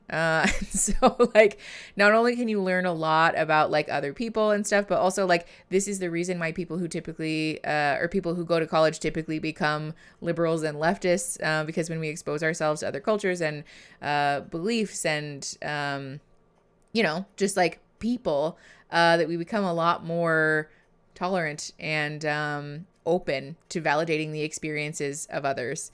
Aaron is now going to join you. No, Aaron would never, because all of the food that I buy slaps. All of the food that I make slaps. All the food that I bring home is delicious. We're both food people. And so anytime I bring home stuff, like pan dulce and whatever, he's fucking pumped about it. And also, bless his heart, he just tries stuff. If I tell him it's good, he's just okay. And then he eats it. But that's what I mean. Like being open to cultures and things like that. Yeah, they have grocery stores, as if other people from other cultures don't have a place where they would buy the food that they need, or the ingredients that they need to make their food. This is why my faves are Brennan, Alexa, and SK. Fair enough. Yeah. Yes, Angie, studying sociology pushed you even further left than I was in the start. Exactly. That's what I mean. I think especially in regards to like being formally educated about other cultures, that's very much the place where liberals become leftists and things like that. Is it frozen? I'm looking at the playback. It looks like it's fine. Sometimes refreshing helps. We did have an issue with it freezing earlier, though. You're very lucky Christine barely ate anything when I met her. I had to do so much adjusting how I cook for her. That's very common, Finley, actually. Especially for folks whose families of origins aren't super adventurous with food. If we haven't been exposed to that, it can be really hard to adjust our taste buds as adults, you know? Yes, Celine, same. Okay, good. I'm glad we're not frozen. Yeah, I've never tried Turkish food either. Like, I want to try all these types of food. That's one of my favorite things about traveling, actually. Especially, like, going to cities that are bigger than Tucson. Because, like, Tucson's not, like, a small city, but it's, like, certainly not large, you know? So going to, like, big cities is always fun. Ooh, yeah, the sensory issue thing, that's super fair. I do have a thing with, like, texture and food. I don't know if there's any coming back from growing up in a family with white bread and white milk, though. I don't know, because Aaron's family wasn't super adventurous with food, and, like, he is now very much, you know, in it with me. Like, he's, I think, probably sometimes more adventurous than I am, so potentially, I think you can. Culture shock is definitely a thing that's very real. Yes, Christine. Especially when all of a sudden your, like, comfort foods or your safe foods aren't available anymore. That can be really difficult. Anyways, this is like such a diatribe. We're at 27:43. We're going to press play in 3, 2, 1. 2 months after y'all get married, you're going to move to California. Yes. Yes. So how do you think this is going to work long distance? Because her Valid schedule's question. crazy. Her lifestyle. And she has clientele out here. And then for her to get on a flight and fly, it's going to be a lot for her. We're working through like the concrete details of what that's going to look like. Yeah. Putting numbers on paper to Yeah. kind of like figure out, you know, how much are we going to need to be able to make this work? How many homes are we going to have? That's like Valid. kind of where we're at right now. Who's paying for these houses? Yeah, so I'm in a pretty secure financial state where I know I'm going to take care of her. You're kind of robbing my friend of a fairy tale. Ooh. The first 2 years. Ooh. You're going to be flying back and forth, and with her lifestyle, like how's that even fair? That's hard. And I just feel like it's not gonna work. Ooh, can we get some AC here? I know. Okay. Yeah, Melanita, I want to address the robbing my friend comment, because again, I think this carries the energy of like my friend is an unwilling participant in this situation, and that's not true. First of all, Raven knew in the pods. SK was very upfront with his plans and goals and like communicated about that. I can understand a feeling of frustration if SK hadn't disclosed that beforehand, but he did. And so Raven made the choice to say yes to that engagement, knowing full well what the situation could look like. Also, even if that had not been the case, Raven was very much allowed to distance herself. We've seen in past seasons, Shayna pulled the plug with Kyle before they made it to the altar. So clearly they are allowed to say, like, this is not working. This is not what I thought it was going to be. And so therefore this won't work. And Raven is not choosing to do that. She is actively choosing to stay and participate in this relationship. And so SK is not robbing her of anything. SK and Raven are making the choice together as adults who've chosen that they want to tie their lives together to work through the circumstances that they are presently in. I can understand friends and family being critical, and especially in a situation like this. Again, I want to honor and validate how strange this is, because it is a weird thing. And that we also should embrace our friends' autonomy and ability to make their own decisions, you know? Shrimping, Kitty. Is she shrimping? What does that mean? Why would Raven not choose to move to Berkeley? I get it though. People like what they like. I would be moving the hell to California. That's valid. I will say, I don't really know a lot about Texas, but from what I understand, Texas is very like people who like Texas really fucking like Texas. So, potentially she just really likes where she lives, which is also super valid. Like she doesn't have to move if she doesn't want to. But, oh, okay. She just looks like a shrimp. I see. I get that.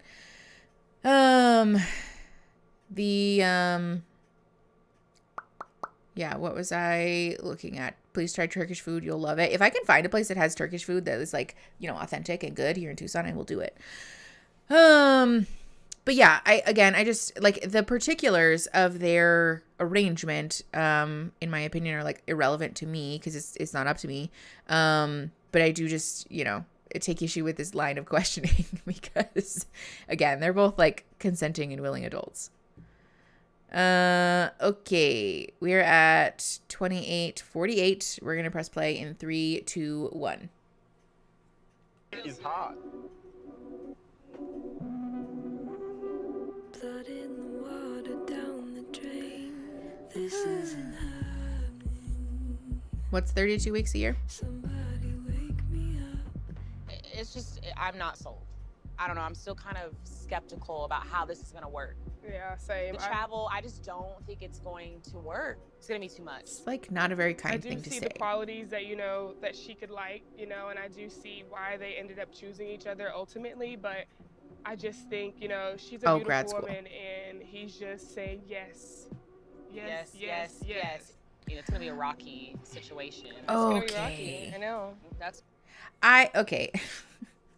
First of all, again, I'd like to point out that the show is called Love is Blind. I think of all the people who made a decision based solely on looks, it wasn't fucking SK. But also, they made the decision to be together before he knew what she looked like.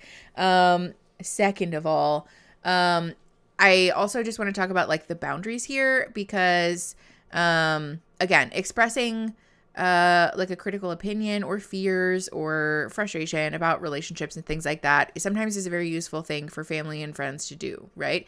And speaking definitively about the success of a relationship might not be super helpful. I think this could potentially be like a boundary overreach because it feels a little bit like trying to influence your friend and say like, don't be in a relationship with them because I don't like it. And while we as support people, as family, as friends are allowed to feel how we feel, that does not give us the right to prescribe action or choice to our loved ones.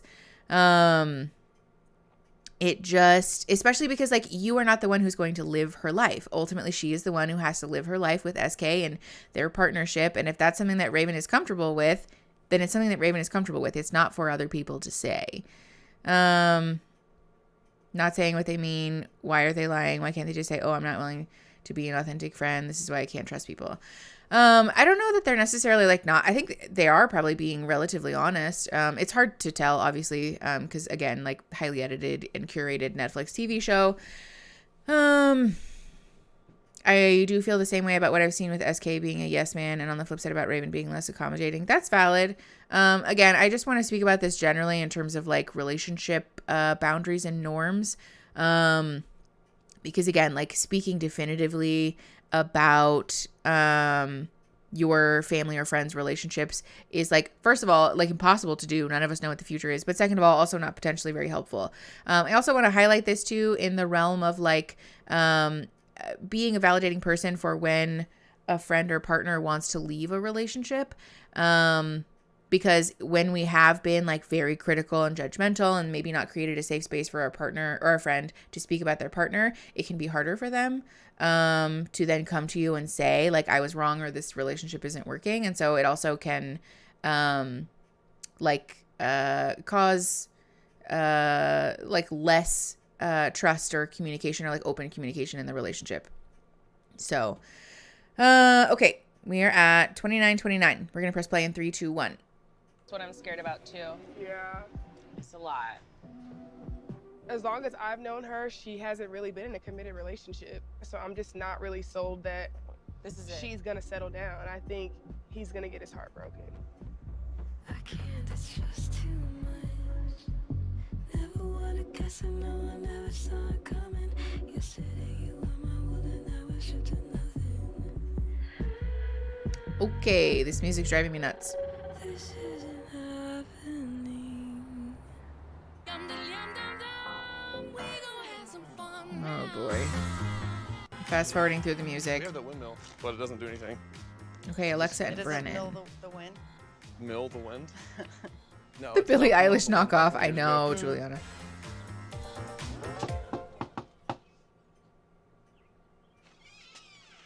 Who are you? What's up? Oh my God, hello. How are you? Doing well. How are you? I'm Tony. Hi, Alexa. Nice to meet My you. fiance. Hi, hello. Yeah, exactly. Rem. That's for them to deal with and reckon with if that's the decision that they're going to make. Look at you. Look at you go. Thank you. I wouldn't say thanks, sir. Now we say L'chaim. L'chaim. It means to life. To life. To life. L'chaim. Yeah. To life. I like that. Okay, how did you do that? L'chaim. L'chaim. Yeah, yeah. Yeah. Oh, that's sweet. It's okay. Oh, was it you? Was that you? She's not another girl. We would love to show you around. Please. Okay, I love that they're like actually asking about her culture So this is our a little bit, I guess. We have all kinds of veggies. Look at this garden. Gorgeous. As now an official plant gay, I'm very excited about the She's also garden. allergic to chickens. For real. So you can't take her back there. Chickens. She's also allergic to gardens. He's funny. Oh, it's much cooler There's over chickens. here. It is nice here. Much cooler over here. Oh, goodness. I got one question. Is this one real? Yeah, I wouldn't propose to somebody when real. That's what I told all Oh of them. boy. He's gonna take it seriously, and you could tell it was real. Yeah. I knew I was in love by day 5. Man, y'all know. I kind of tend to stop things kind of early sometimes. But every day throughout this entire thing, I've proposed to her again. If I did this 100 times over again, I'd do it to meet her. Okay, that's good. When you say I do, that I do is, that's for real. Everything about Yes. this is for real. Oh, he was actually asking. I was like, yeah, that is how it works. This swing was actually my granny's. Oh, it's so pretty out here. This is gorgeous. Have a seat, my dear. Okay. Wow, this is very Texas. When I don't know shit all about Tony and Texas, I but this had is what I our imagine when I first think of date, Texas. He did not kiss me goodbye. Oh. What? Tony. Yeah, because that's how he raised his boys. You never Okay. kiss on the first date. Okay. You talk, Mhm. and then you kiss. And when you kiss somebody, Mhm. It's like that's like that meaningful thing. We definitely talked for hours and hours and hours and hours before we kissed. So how do you feel when It's I like saw a him, little bit fundy no. vibes, Okay. but fair enough. the minute you kissed him? Oh, just I mean, it's just at peace.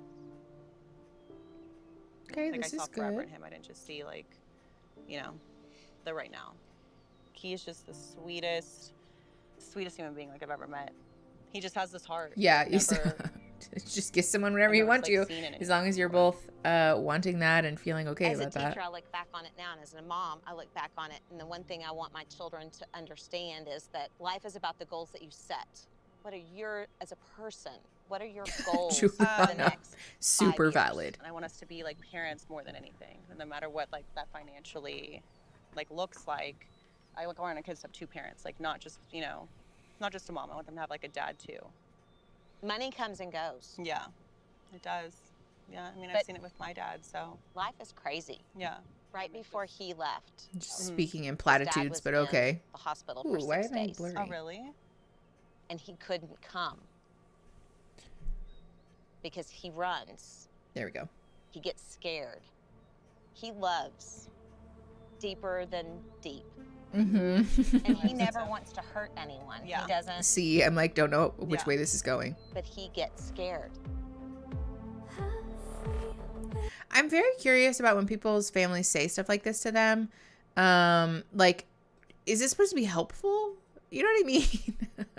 I don't know. Like, I can understand these people would hate me. I've kissed strangers in bars more times than I plan on admitting.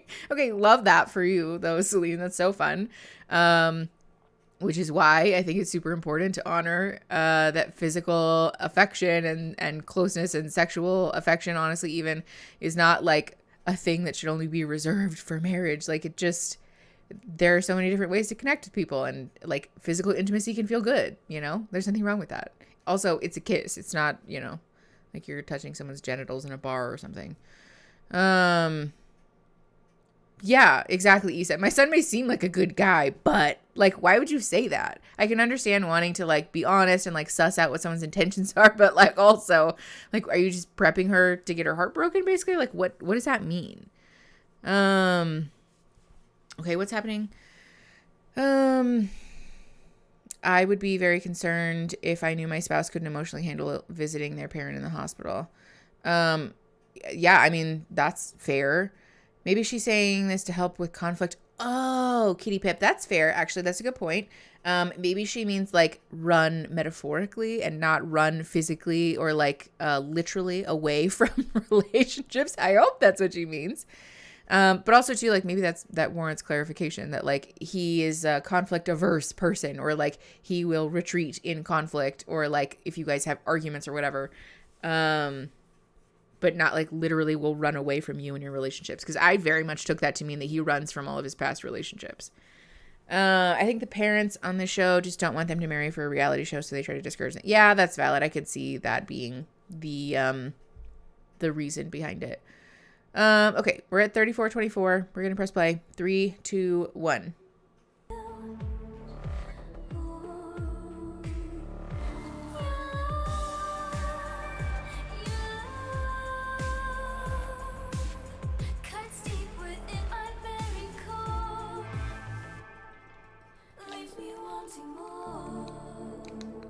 Oh boy. Things have been off between me and Nancy. Oh, you don't We've had say. issues, and now my sister is skeptical about me and Nancy's relationship. Ooh. Thank you, Melanita. We have a trigger warning for, I don't want to say the word because YouTube is very touchy about the word, but for sewer slide here in a second. So if that's a sensitive issue for you, probably mute or look away until this scene is over. It looks like we have like 3 minutes or so of this conversation happening. Yes, KDB, thank you. Unaliving oneself. There's a trigger warning for that in this conversation with Nancy and Bartiz. So again, if that's a sensitive issue for you, I would, in whatever way you feel comfortable, remove yourself from this conversation for like 3.5 minutes. Kirk Honda makes me very annoyed because he often misses abuse dynamics. Oh, a lot of people really love Dr. Kirk Honda, but I've also heard that he's kind of a polarizing figure. Some people really like the content, some people really don't like the content. I think that's valid. Oh wait, is there nothing happening in this conversation? Just kidding then, never mind. I'm looking for leftist fat positive reactors especially. Oh, okay. Okay, yeah, just kidding. Not for this. This conversation is fine. If that's a sensitive issue for you, this conversation is fine. Okay. We are at like 34:59. We're going to press play in 3, 2, 1. But yeah, I always recommend Kirk Honda for relationship content, especially because he makes great couples therapy stuff. The physical attraction is just not really there for me anymore. It's kind of like I'm having to second guess myself because should I be feeling that way? I'm not gonna fake it. I'm not gonna be somebody I'm not. And if I'm not craving that attention or energy or like sexual need, I'm not gonna act on it. I didn't even think I'd be feeling this way. I didn't think it would have mattered, but I can't cover this problem with the blanket. It keeps coming up. Have we talked about it? It's like it keeps popping up. Have we talked about it? Oh, you've tried to cover it up. Great. Okay, we're pausing again. I'm sorry, you guys. It's going to be the longest stream to date. I do want to address this. One of the very first questions that I ask in either individual therapy or in couples therapy when we talk about issues with a partner is, have you talked to your partner about this yet? Usually the answer is no, which is fine. I get it. This is morally neutral and also very common. I was going to say, don't you leave, kitty. But yeah, do we think Bartiste has ever talked about anything in his life? Valid. However, for the sake of educating, I do want to encourage folks, if you have an issue in your relationship, whether it's about physical attraction or it's about, I don't know, anything, one of the most helpful things that you can do first and foremost is be like, hey, I had a thought. Like, are you available, or is this a good time? Or like, when, you know, you have some free time, like, I wanted to talk to you about something. Can we just like sit down and have a conversation? Because oftentimes we can get a lot more clarity, a lot more resolution about it if we're just able to sit and have a like calm, ideally, but also very upfront and very honest conversation. Struggling with physical attraction in a relationship is something that happens from time to time, but if we're not talking about it, it's certainly not going to help. Friday night I love it. My hubby is asking to join, asking from the living room when I'm joining him. Yeah, tell him to come hang out with us. This is such a shitty situation. I hope Nancy walks. I'm very curious to see how all of these relationships shape up, honestly. In a video he made about health, I can try to find it. Wait, what? About Bartiste? Fax Machine. Dr. Honda, his name is Dr. Kirk Honda. He makes content on the YouTube channel called Psychology in Seattle. He makes a lot of similar like reaction content to shows and things like that. I think he's actually talking about Love is Blind right now too. But like I said, I always recommend him for relationship content, especially the series that he did on couples therapy. The couples therapy analysis that he did was very interesting to me anyways. Nancy seriously doesn't deserve this. Bartiste has so much growing to do. To be fair, everyone always has growing to do, but I don't disagree that Bartiste has a lot of, at least based on the very highly edited and curated show, it seems like Bartiste could stand to do a lot of growing. I don't disagree with that. If your spouse doesn't want to talk about the lack of sexual attraction, is it a red flag? Potentially, not necessarily. A like refusal to engage in conflict resolution generally can be a red flag for sure. I don't like to speak prescriptively about people's relationships because this is the internet, and I can't therapize people over the internet, but also I don't have all of the information that I would need. So generally I would encourage folks to further explore that issue if like having conversations or conflict resolution at all is a no-go, because it's really important in relationships that we be able to talk about the things, you know. Okay, we are at 35:36. We're gonna press play in 3, 2, 1.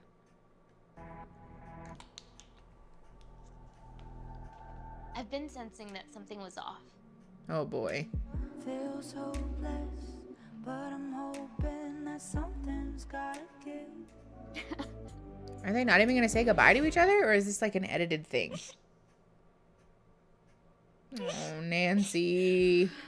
Avoid the fallout, wanna fall down, but some things you just cannot change. I feel so bad when they can't Before cry he would privately. give, 10 forehead kisses in a day, and now it's like 1, maybe 2. Even today when I said, hey, can I have a hug, and he said, you're so needy. And he was joking, but I was like, okay, but like you haven't hugged me since yesterday, so I didn't think it was a lot that I was asking for. And it's not. I feel like I know who I am, and I'm gonna keep doing what I do, and I'm gonna keep being the person that I am. It might take a couple days to bounce back, but like I want him to love me just this as much is as I love hard. him.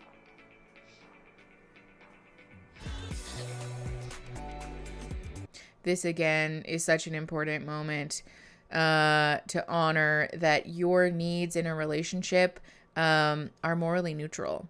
Someone might not have the same needs as you. Someone might not understand your needs, but that doesn't make your needs invalid. If you are a person who wants to be hugged like 73 times in a day, that doesn't make you needy, that doesn't make you shitty. It's okay for you to ask your partner for the things you need. That said, our needs aren't always like feasibly met. Like for example, if your partner works during the day and you can't get a hug from them. But again, it doesn't invalidate your needs or make them wrong or bad. And I very much dislike the term needy in relationships. Because my question is like, if you're needy, then what are you needing that you're not getting? And how can we meet that need? Yeah, Laura, Bartiz has acted super possessive. But then now is like withholding affection. And it's different, to be clear. Like if you're a person with sensory issues or with trauma around physical touch and you have a hard time meeting your partner's need for physical affection, that's different. Because those are like conflicting needs, but we can still have a conversation about how to meet the needs of both people in a way that's validating and kind and supportive, and also ends up in the result that everyone in the relationship feels loved. Yeah, I mean, a need for physical affection is like super valid and also very common.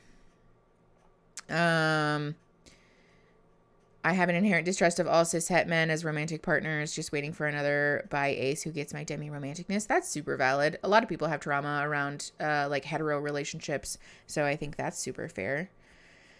I was rooting for Nancy before she revealed the ableism and landlordism.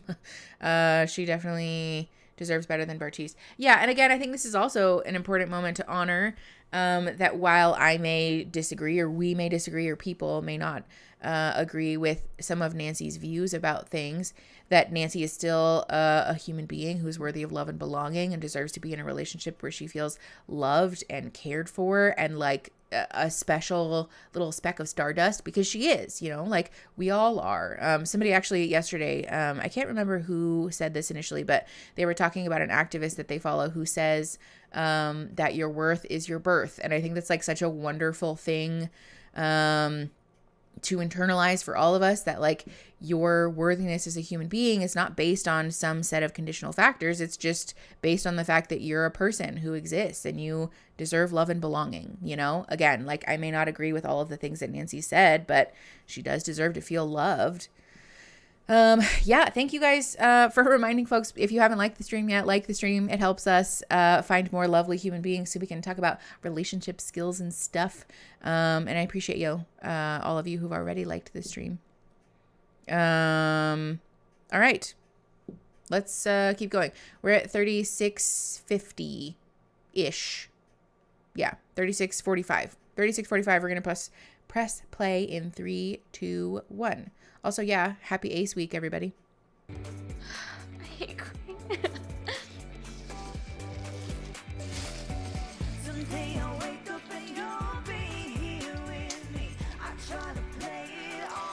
Yeah, him withholding affection just comes across as like intentionally hurtful, and I don't know if that's true or not, but fast forward. We fast forwarded 10 seconds because the music is the worst. I've never seen Brennan looking this good. Yeah. Pause. Just to address the landlord situation.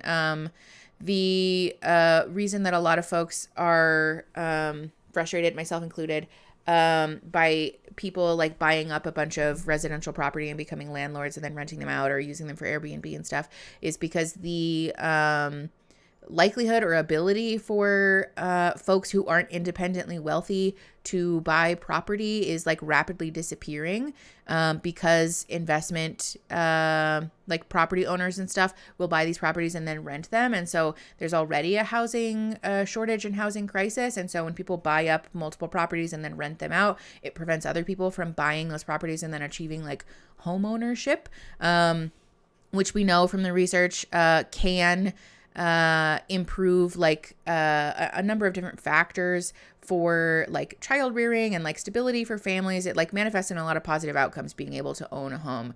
But it also for a lot of people is like the gateway or the entryway into building generational wealth and creating stability for yourself and your family and all those things. It also drives up the cost of living because then the rental market becomes more and more competitive. And so people are raising the prices. And so in an economy where we're already experiencing a recession and the cost of living is continuing to go up and wages are continuing to either stay the same or go down, it creates creates,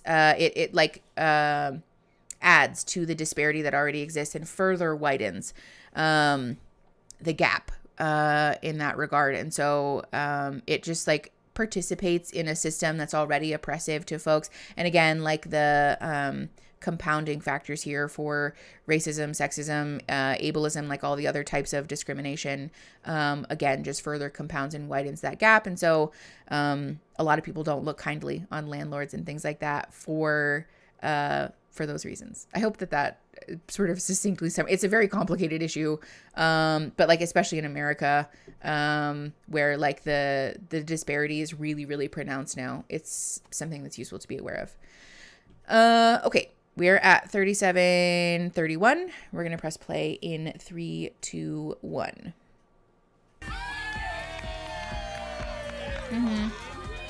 Juliana, she has like 4 or 5, I think.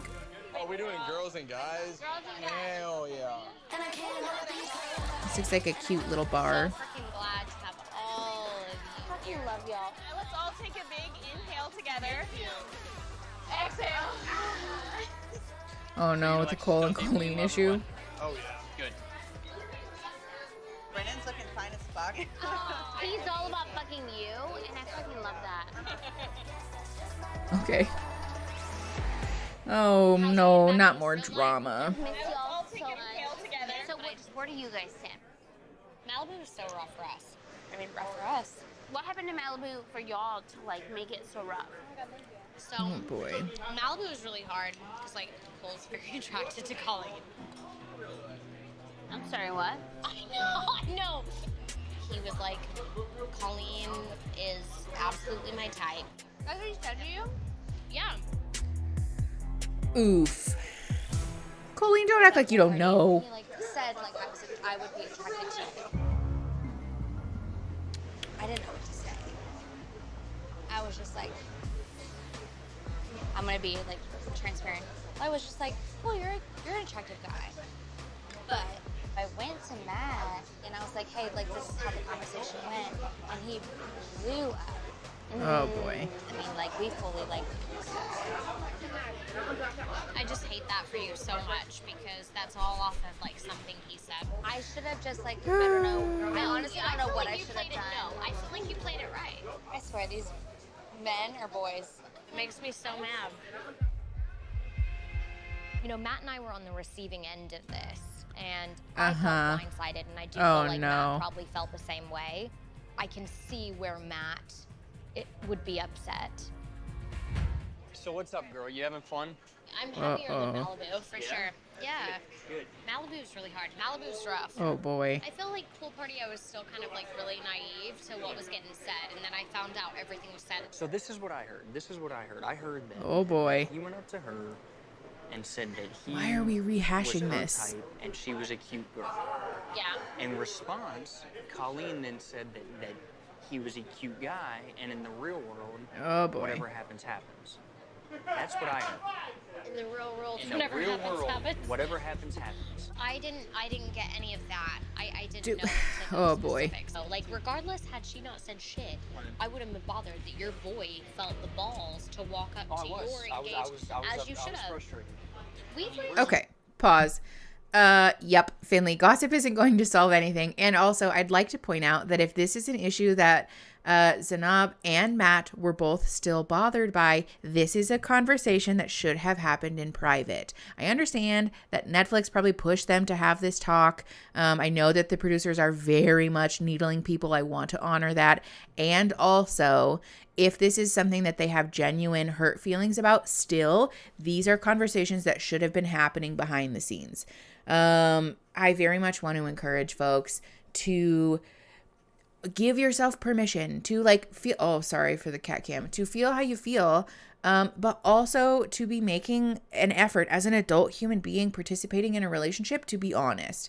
One of the things that is really important to talk about in terms of relationships is that if nothing changes, nothing changes. If we don't make an effort to be part of the change that we want to see in a relationship, then it's very difficult for that change to happen. And so in a situation like this where trust was broken, people feel how they feel. Again, I don't want to validate Matt's behavior because it is very explosive and seems like it was traumatizing.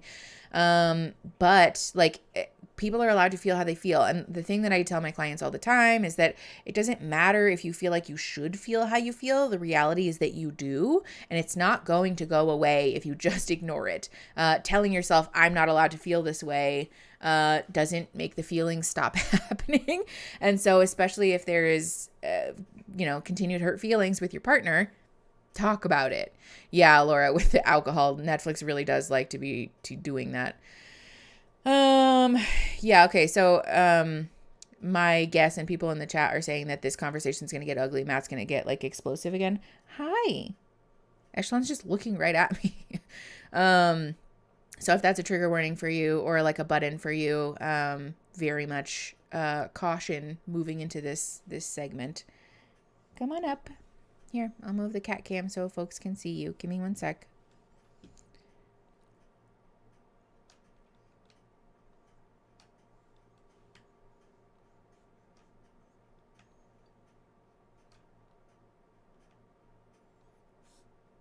Cat cam is looking wild, you guys. Oh, it's just Echelon's butthole.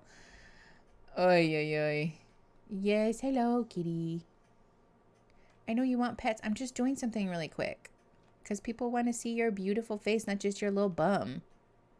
Actually, I don't think anyone should be looking at your bum, quite honestly. There you go. Oh, don't step on the keyboard, babe. Remember, we talked about this? Yeah, thank you. Sorry, you guys. I'm so lost in the sauce with the cat. Okay. Thank you. Please, can you sit down? Sorry for the volume and the mic if she's... Hey, stop. Thank you. Can you sit down now, please? Okay. But yeah, I just take issue with this conversation, especially these two whipping each other up in the corner to get mad and then to probably go take it out on their partner in the middle of this bar. It just doesn't bode well. And also it's just not an ideal way that we're resolving conflict, you know? All right. My love, thank you. Can you please sit down? I know that you like to walk back and forth, but it makes me nervous. Sit down. Lay down. Lay down, Mittens. Mittens. Thank you. Can you please lay down? Nope. No. You don't need to walk over there. Sit down, please. Okay, we're just going to press play. We are at 40 minutes, 31 seconds, and I'm pressing play in 3, 2, 1. Where are you at now? It's still like a very big problem for me. Like, why didn't you talk about it before now? I'll never be the size of Colleen. No, seriously, this has been such a hit on my self-esteem, Matt.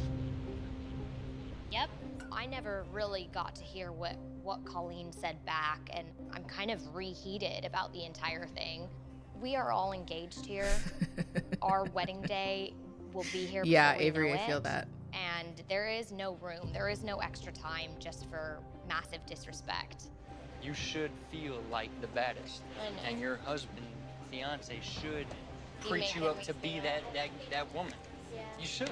Don't settle for less. I know. If this ain't it, don't settle for less. Don't. No. Listen, you're a beautiful woman. Don't feel upset about it. Okay, but then why is it okay when Matt says You know it? what I mean? Oh, it's so messy.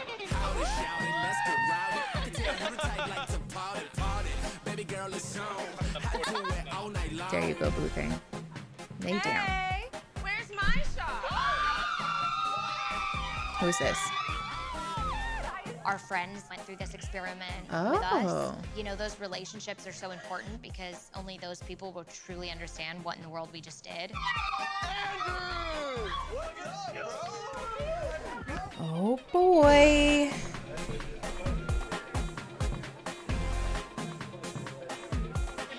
The straight girl screaming. I can't even judge because I am that way.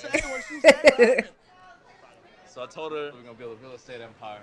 I told her we're gonna have beautiful, fucking hilarious banter day after day. And I asked her to marry me. And she told you me what? happy. Go fuck yourself. I love Bartiz. Nah, she said it would be cool for a while, but long term, nah. I feel very weird about this conversation. Steal you for a little bit. Where is this going? Like, is it going anywhere good, you What guys? have you been up to? Getting back to regular life. Yeah. With Nancy, have you thought about us at all? I loved you, goddammit. Oh no. But did It's giving Jessica. I mean, you can't marry someone Marry. I feel like it's gonna end bad. where you don't have that mutual love for each other. Yeah. I mean, me personally, I Mhm. have no regrets, right? Like, I felt like I could love you. I proposed to you. It didn't work out. But do you have any regrets? I do not regret saying no to you. Okay, The one that's thing that good. people kept saying about you was like, Andrew's so smart. And I was like, is he? Like, maybe I didn't catch that. Oh my god. So after all, Okay, you've that's a seen burn, these but past couple love that. weeks, does it still feel like the right decision? Absolutely. I think the thing about me and Bartiz is like, we like vibe off each Margaret, other a lot of so toxic bro emotionally, culture in this season. But he's fading physically from me. Like, Bartiz told me that I wasn't his type. He wants tall, he wants blonde, he wants fitness model. Wow. I was like, I just don't understand why you would do think or it like just sucks go that, into like, the show with person that I attitude. love so much doesn't love Yeah, me don't share this with as Andrew. much as like I love him.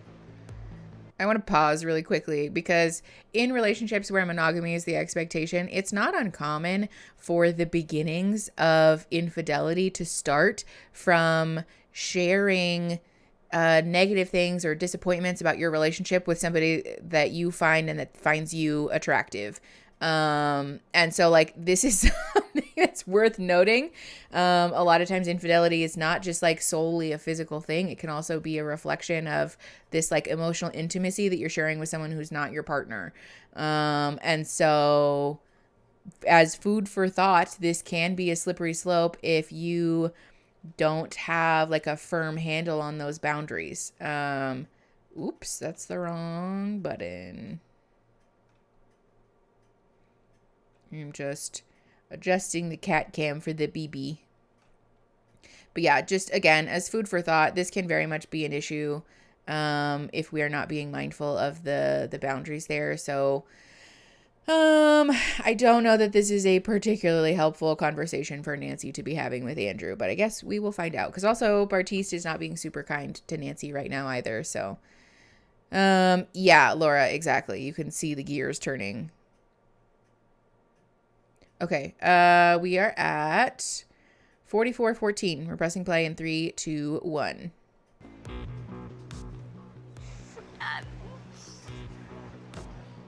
I can't. I never would have gave a fuck if it was any other person that I dated in the real world. But I think the fact that like this is a person who like made a promise. I know, to me. Chantal, I feel so bad. Like a person who proposed. This is so painful. And I'm like, what the fuck are you here for? Yes, And so- solid question. Fuck me. Like, it's fine. It's fine. It's not fine, but it'll be okay. If you ever need anything. Yeah, just know Julie. that. Thank you.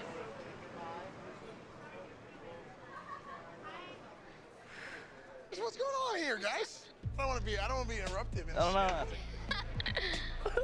Why are you smiling so real? Because you're both smiling so much. You're smiling, he's smiling. This is weird.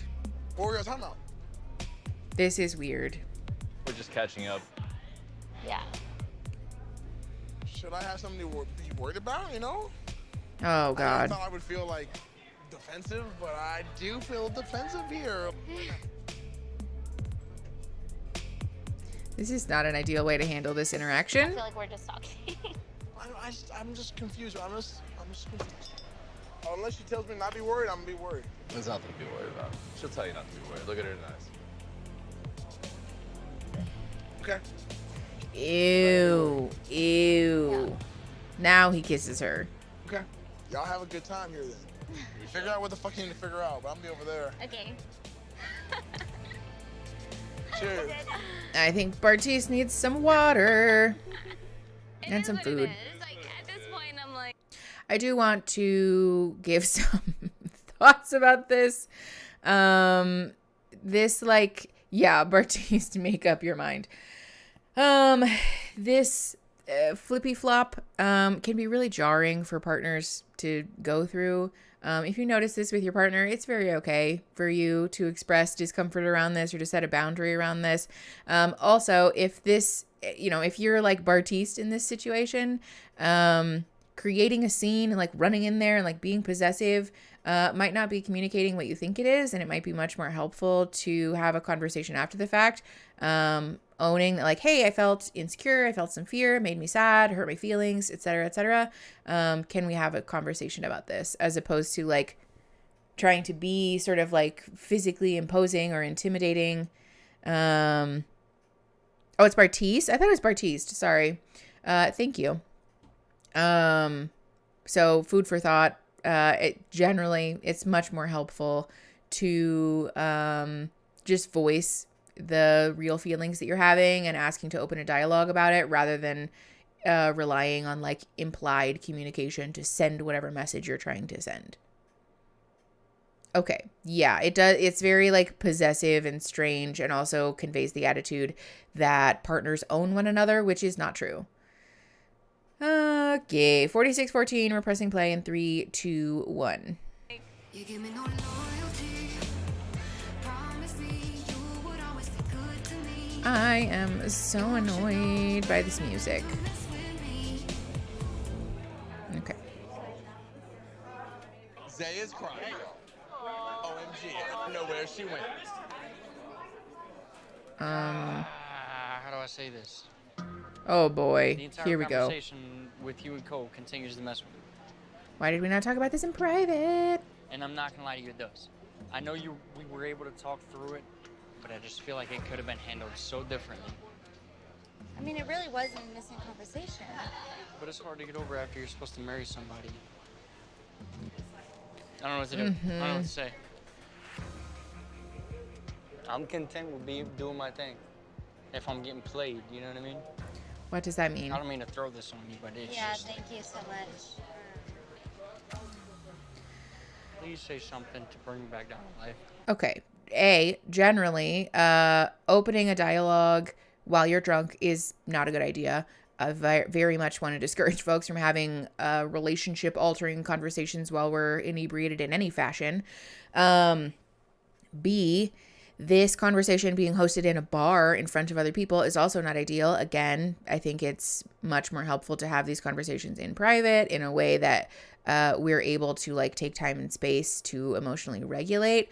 But also, it is never anyone else's job to regulate your emotions other than yourself. It is very much okay to ask for support in doing that, to ask for your partner to help you meet your needs in that, but it is never okay to say it is your job to say something that causes my emotions to calm back down.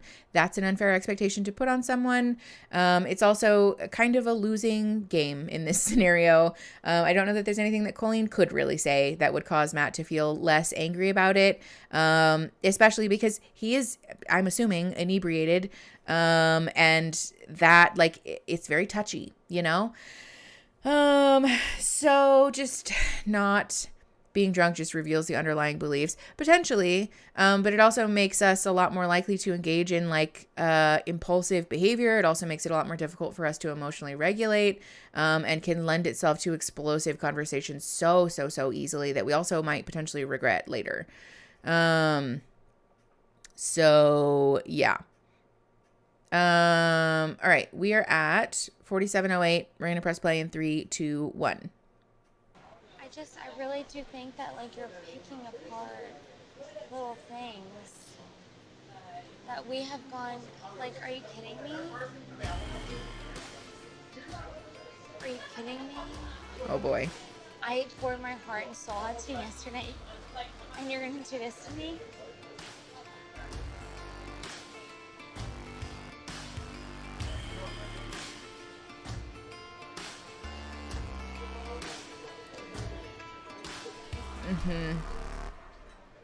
You see, What are y'all getting into tonight? We're gonna have a lot of sex. That's what we're gonna do. We're gonna have a lot of sex. Good for Alexa. Yeah. Love that. We had sex I want, but I was like, I wanted more. Like, I was The like, is this music in the show is so annoying. This is it? Like, I wanted to have aggressive sex. And then we had a conversation day 3, and I was like, yo, like, I want to be thrown around. Holy shit. He was like, I'll throw you around. I'll fucking do you. Why is she talking to Bartiste about this? And so day 3 we came home, and like literally like since then, we've been perfect. Good for you. Okay. Alexa, I mean, A, love Alexa advocating for herself. Good for her. B, I think this is super helpful, I guess, in terms of normalizing communicating your needs to a partner. I do think it's strange a little bit to be having this conversation with Bartiste, but you know, I don't know. I guess they all have like relationships. They're like more friendly than you know, you would think because of the pods and stuff. So, you know, fair enough. I do want to caution folks though. It is normal and okay to take time to build up comfort with someone. I think the expectation that you would have mind-blowing sex the very first time that you have it with someone is a little bit unfair, and also not necessarily realistic, especially when we talk about like kink and like aggression and those types of things. It's super valid to lean into like vanilla sex at first and to like get there eventually, because we want to make sure that we're honoring people's wants and needs and buttons and boundaries and things like that. All right, 30 ish. 3, 2, 1. What's going on in you? How are you doing after everyone you talked to? I just talked to Matt. I know what you said to Colleen. I have zero feelings for Colleen. I don't care at this point. Why do you not care? I am shooting you straight. There is one girl in this whole thing for me. It's you. My self-esteem. Oh boy. I hate being this couple. Well, then don't be this couple. Oh, you and I were good. Do you agree? Yeah, and we're so great. Do you not think we're great? Do you not think we're great? I thought we were doing better than What ever. has changed But for now I you? feel like we're right back in Malibu, where you're really upset about one comment I made. And then you asked more about it, and I could have just lied to your face and be like, oh, babe, you're... Yeah, the honesty has really helped me. You and I have talked about this extensively. Colleen and I told each other how we feel about each other physically, but in the pods, it was very clear that emotionally, we had zero connection whatsoever. And you and I had like 11 out of 10 connection. Like unreal. Like I proposed to you without seeing you. And then I saw you, and oh my gosh, there was another girl out of the 5 that I thought like, wow, that's more my type. That's kind of what I was expecting in marriage. But I proposed to a girl named Zenab. Do you think I thought Zenab looked like the girls I dated in the past that were named like Lily? No! You and I have recounted this situation time and time again on an airplane and in Malibu, and here we are 2 weeks later, and you have a conversation with Matt. Do you see why I'm upset? Because I thought we were past that. I am attracted to Zay, and I have no feelings for Colleen. Yeah, I love that whole display. That's my display. Okay.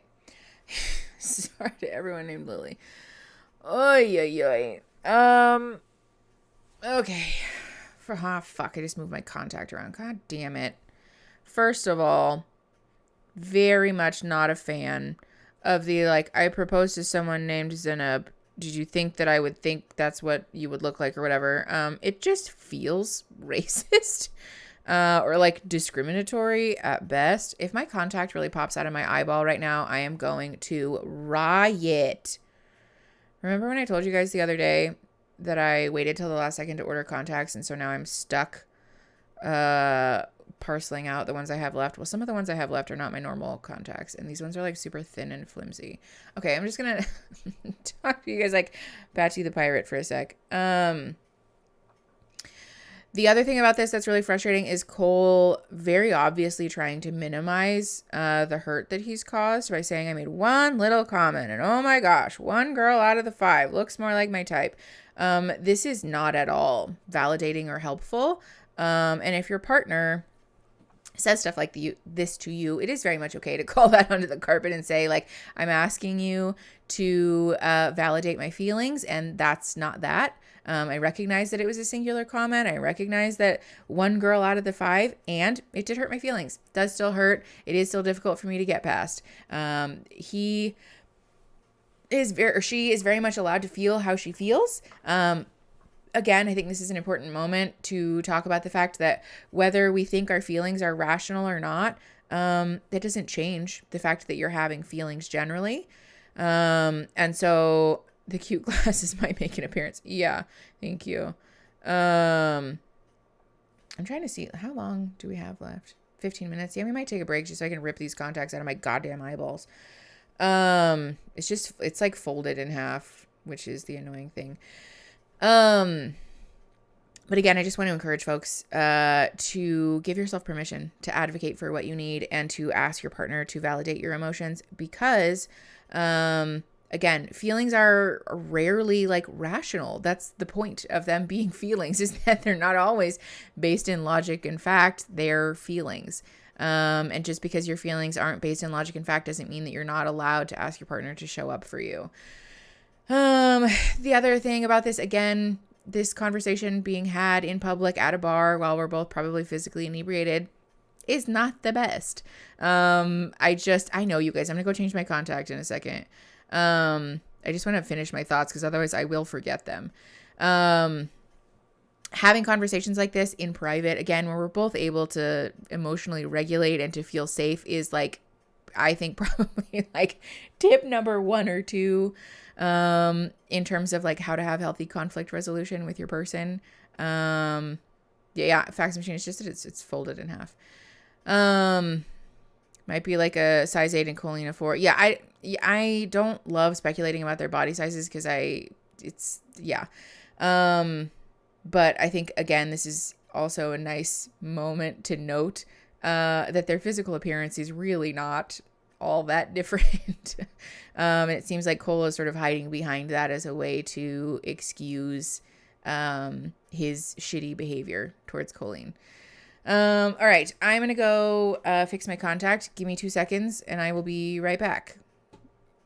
It really should only take me a couple seconds. We're at 50 minutes, 15 seconds, by the way. So when I come back, we'll press play. All right, give me 2 seconds. Bye.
I forgot to unmute my mic. Hello. Welcome back, everybody.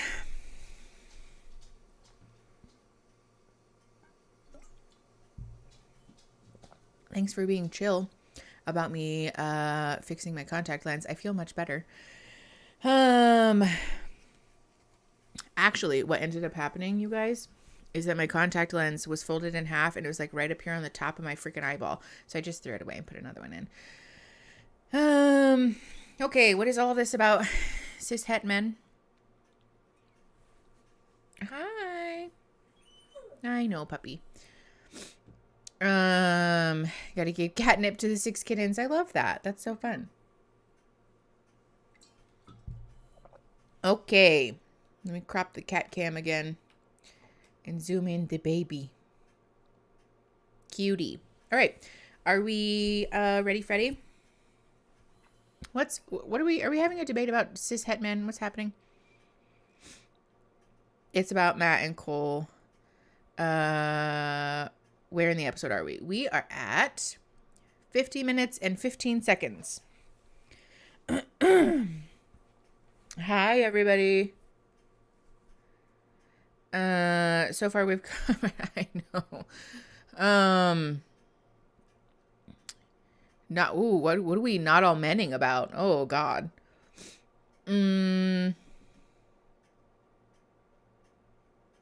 Mickey makes a point of wanting to not traumatize our fellow LGBTQ. Yes. Someone asked us to stop criticizing men. Oh, yeah. No, any cis het man who takes issue with the sentiment that like all men are trash and all of that could very much benefit from doing some work. It's a statement about the sort of like patriarchal ideals that permeate cis het men's attitudes and approach to life.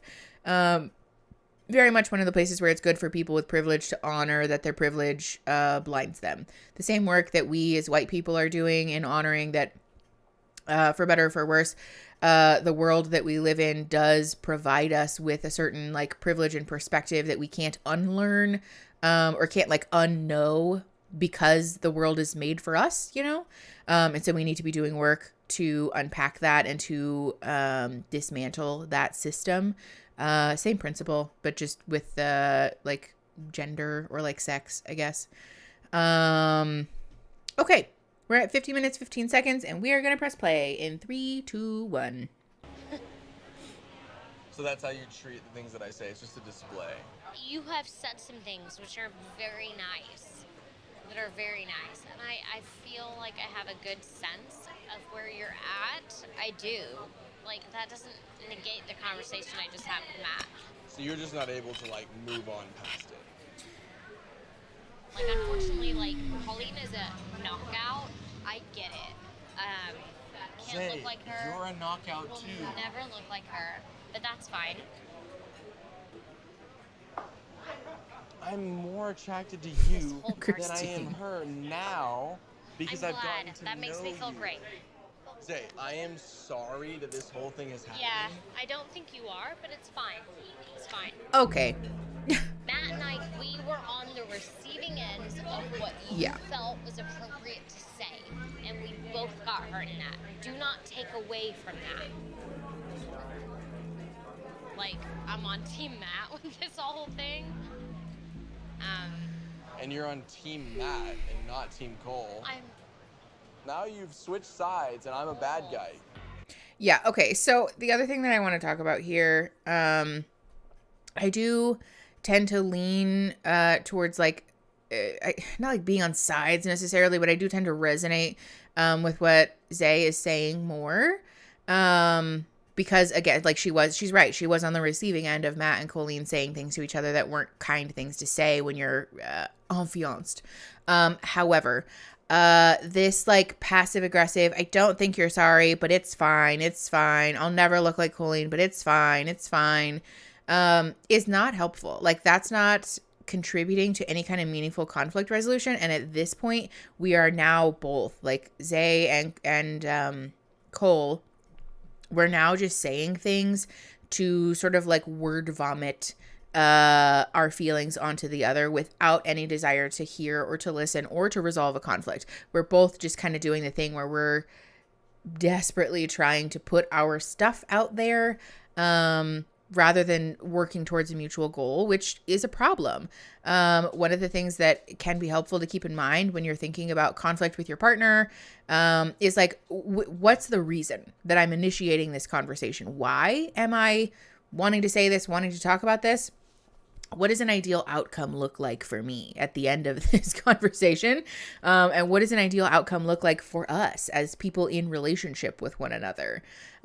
They're both very much not doing that right now. Yeah, Fabiola, I think she is very much just looking to have her feelings validated. But I don't know that if Cole did it now that she'd be receptive to that, because we're both so emotionally dysregulated, and also probably drunk. And so at some point, a break so that we can emotionally regulate and come back to like having a mutual goal would be useful.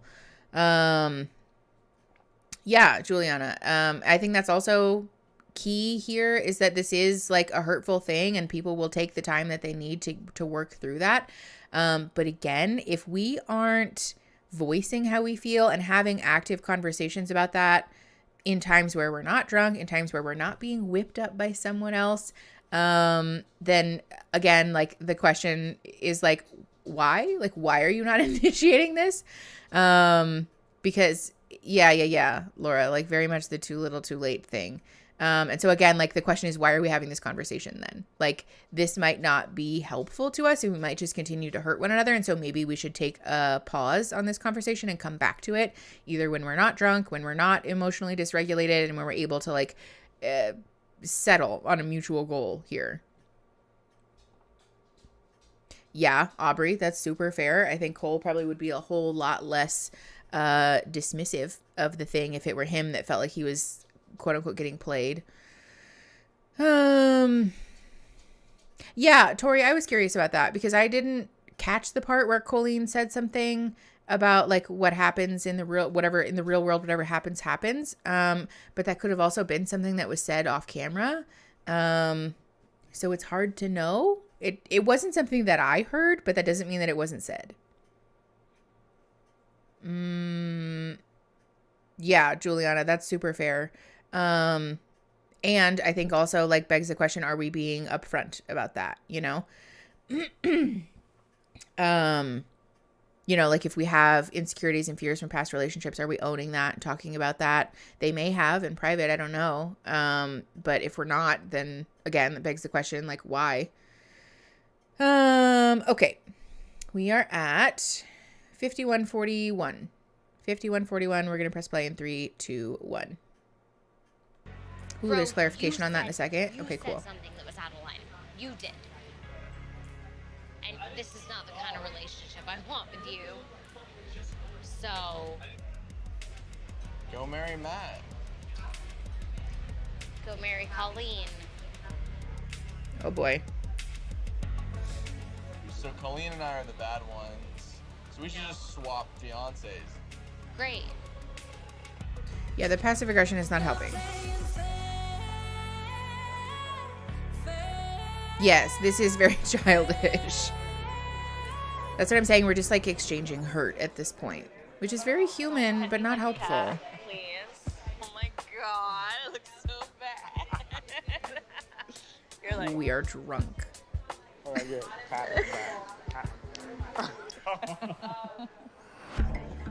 Okay, at least that's cute. They seem happy. I'll take that. Mr. Cole. Oh boy.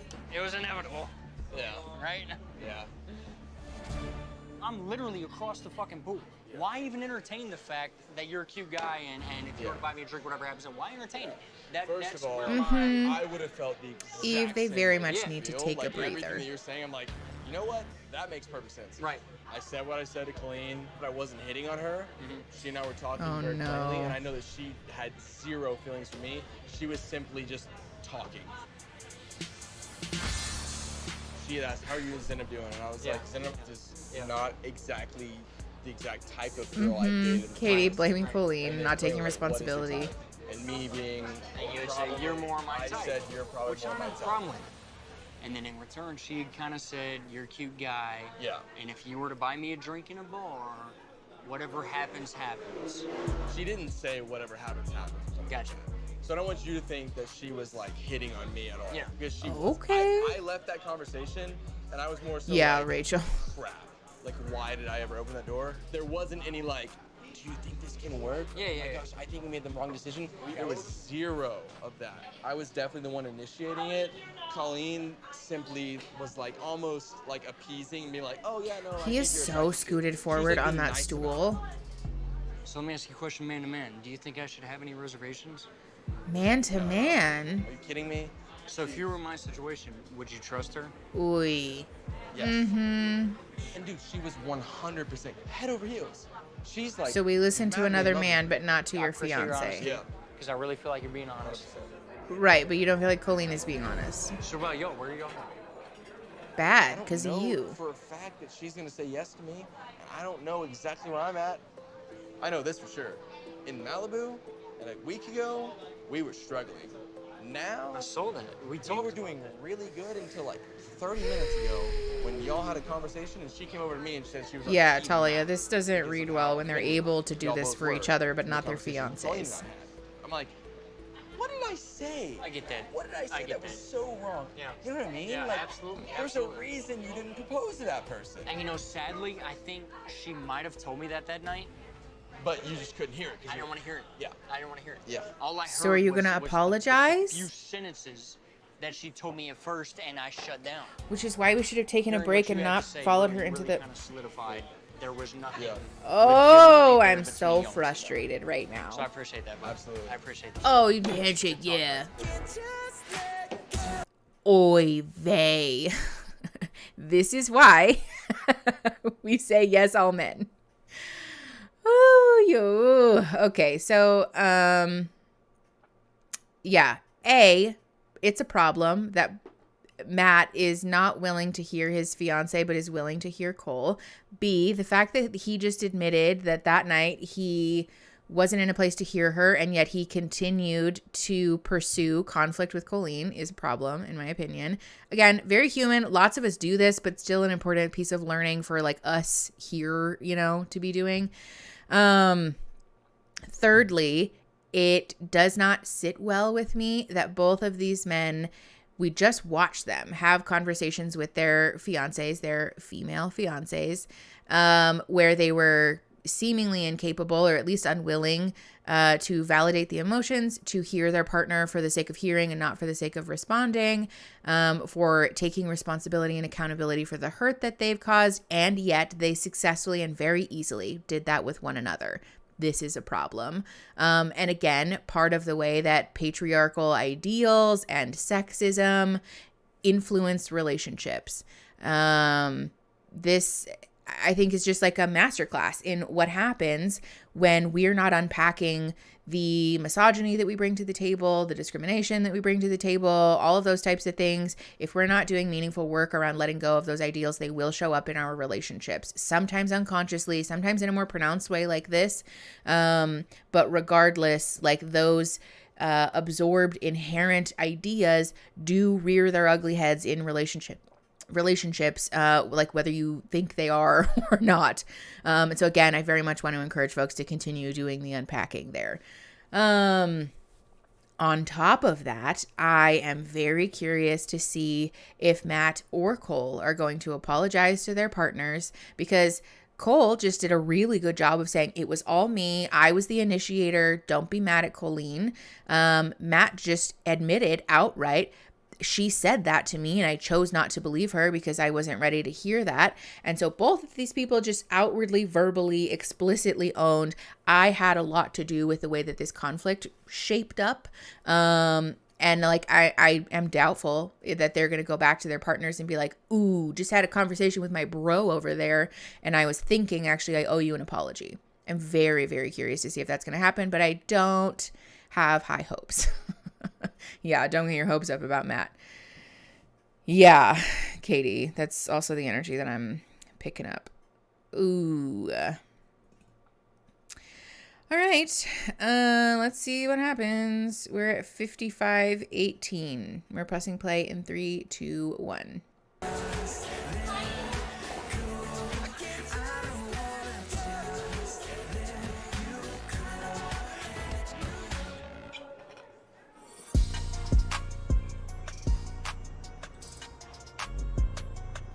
Oh boy, here we go.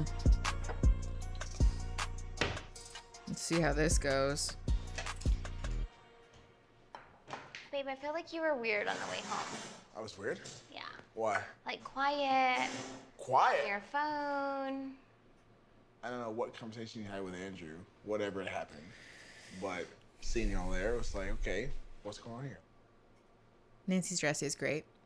There was a connection there, obviously. Was I interrupting something? Did you want to continue talking to him? Matt's Do you gonna wish it explode was again. him and Trigger not me? warning, everybody. I mean, honestly, just tell me. What did you want? Not him, Okay. for sure. But like, it did get emotional, and I was like, fuck. Why'd Like, you I was cry- so why'd you mad cry at tonight? myself. Because it hurts. What made It you hurt hurts, tonight? baby. And I had to tell him, I was like, well, we're struggling with like the physical part of it. No matter what I do, like, I will never be your type. And the fact that I love you for who you are, but you don't love me for who I am. Good for her for bringing this I up. do love you, though. And that's why I propose you the mods. But, like, listen, looks do fucking matter. It's not superficial of me to say. It's human nature of me to say looks fucking matter. For you to So why hold would you that get on the show? against me, but it does feel like betrayal. Stick to your type. See where that gets you. Has it gotten you anywhere up to this point? No. Don't make it sound like I'm looking for perfect here, okay? Everything matters here. There's an emotional connection. Yes, we do have that. But the physical shit leads into other little problems that we've had. It's giving shake. The first problem was the ex. He seems like he's more involved than he really is. Like, how much do you want to tell me? How much do I need to uncover by asking questions? Okay, I got over that. Tried to get over that at least, you know. And then it was the abortion and kids thing, and I was like, it was just a lot. It was a lot. What does that have to was do with her that just physically, seemed though? like an unreal kind of unraveling of information that I shouldn't have had to go through, because if we're going to be truly compatible, we should be as similar as possible. For me, like, those fundamental differences determine whether that person is for you or not. Okay, so several things about this situation that I want to talk about. First, this statement that like looks do matter. It's okay if looks do matter to you in relationships. I think we are all entitled to seek out relationships with the folks that we want to be in relationship with. And I don't want to say no one is allowed to care about the way that their partner looks ever, because I don't think that that's necessarily true. It is okay for people to have preferences about their partner's physical appearance. However, if it does matter to you as much as it seems to matter to Bartice, don't go on a show that is expressly focused on not seeing somebody's physical appearance. Be honest and upfront about that, and be very clear that this is something that matters to me. This is an expectation that I have, and don't rope people into relationship with you if you know that you can't make good on an obligation that you have said that you will make good on. That's inherently unfair. It's also very traumatizing for someone to go through. And so if you are a person who cares a lot about physical appearance, that's your prerogative as an adult human being. But I really want to encourage folks to lead with transparency there, because there are other people like that in the world. And so potentially it makes more sense for you to date those people than to date people who don't value the same things that you value. Second of all, this in order for us to be compatible, we have to be as similar as possible. That's not true. You can very much have healthy, happy, functioning relationships with folks that you have differences with. However, if there are things that are non-negotiable, I will not compromise on these things, then we need to be, again, very upfront and honest about what those things are. Pause. So that we aren't, again, roping people into relationship with us with unclear and unfair expectations. This is just super frustrating to me that this was not a conversation that was had in the pods, because these are very easy questions to ask. Like, are you pro-choice or pro-life? That took like 2 seconds to ask that question. And if that's something that really mattered to Bartise, he should have said that. How involved are you with your exes? Tell me about your exes. That took 2 seconds to ask. Those are things that Bartise should have asked before getting into this situation. And I can understand maybe it's hard to formulate the perfect questions. That's super valid. But again, I do want to draw attention to the fact that if these were issues that were causing pain and hurt in the relationship, this should have been addressed well before now, like when the conflict first arose. Okay, let me look at the chat. Sorry, I've been kind of ignoring you guys.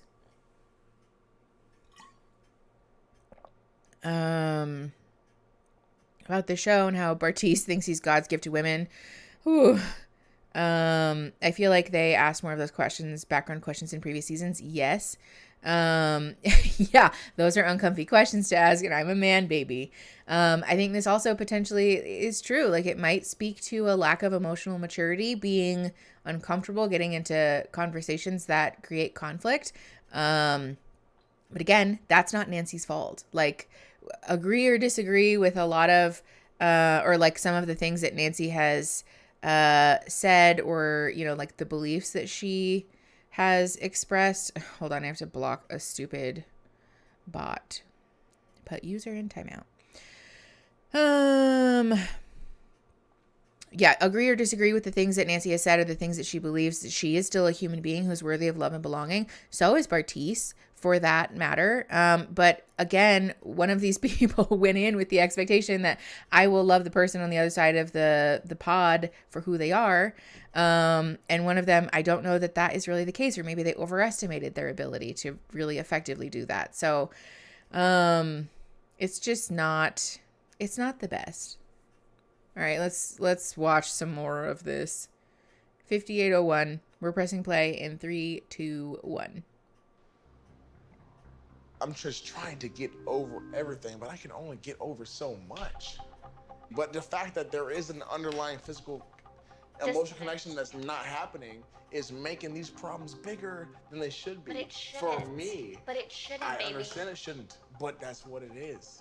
How the fuck can I fucking move forward with all these things that are happening on a daily basis that just set me the fuck back when I already have this underlying problem? It's like, maybe I can get over it, but like, let me get through the emotional shit and remind me where I was in the pods, but fuck. I'm trying my hardest to stay open-minded, and it's fucking hard. Just like, what next is coming that I'm gonna have to get through 2 more weeks of this to get to the wedding? Wow. That's super unkind. Oh, good. And he's answering it? Hello. Okay, you're on speaker now. You're on speaker. Yes, I'm here. Hello? Where the fuck is Colleen? Oh, no. I think they went to the candle room. Jesus. Yeah, I know where they went. They went to the fucking club. Because the club is more important than coming back home to her boy. Jesus Christ. Time out. I'm packing my bags now. No. Stop packing your bags. No, I'm done. Matt, I'm coming to you right now. This is Matt. so problematic. What the fuck's going on? Get the fuck inside. Sorry. Okay, pause. First of all, Bartise answering the phone during this argument, I'm hoping and praying that this was staged. Because if someone actually answers their phone like that in the middle of a conflict with you, big red flags. Second of all, what is Nancy Joplin? No, yeah, Morgan, exactly. But second of all, him telling her like, there's just so much stuff that I can't get over and this is hard and blah, blah, blah, basically is sending the implicit message that your partner is hard to love, which is not a nice thing to say. It's also, I think, disingenuous to insinuate that these are things that Nancy did wrong.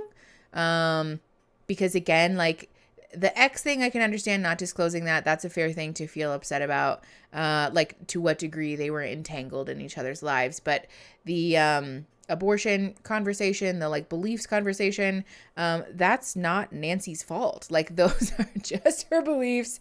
And if he isn't able to deal with that, then that's something, again, that should have been brought up before. But insinuating that this is like Nancy's fault in any way is so disingenuous and unfair.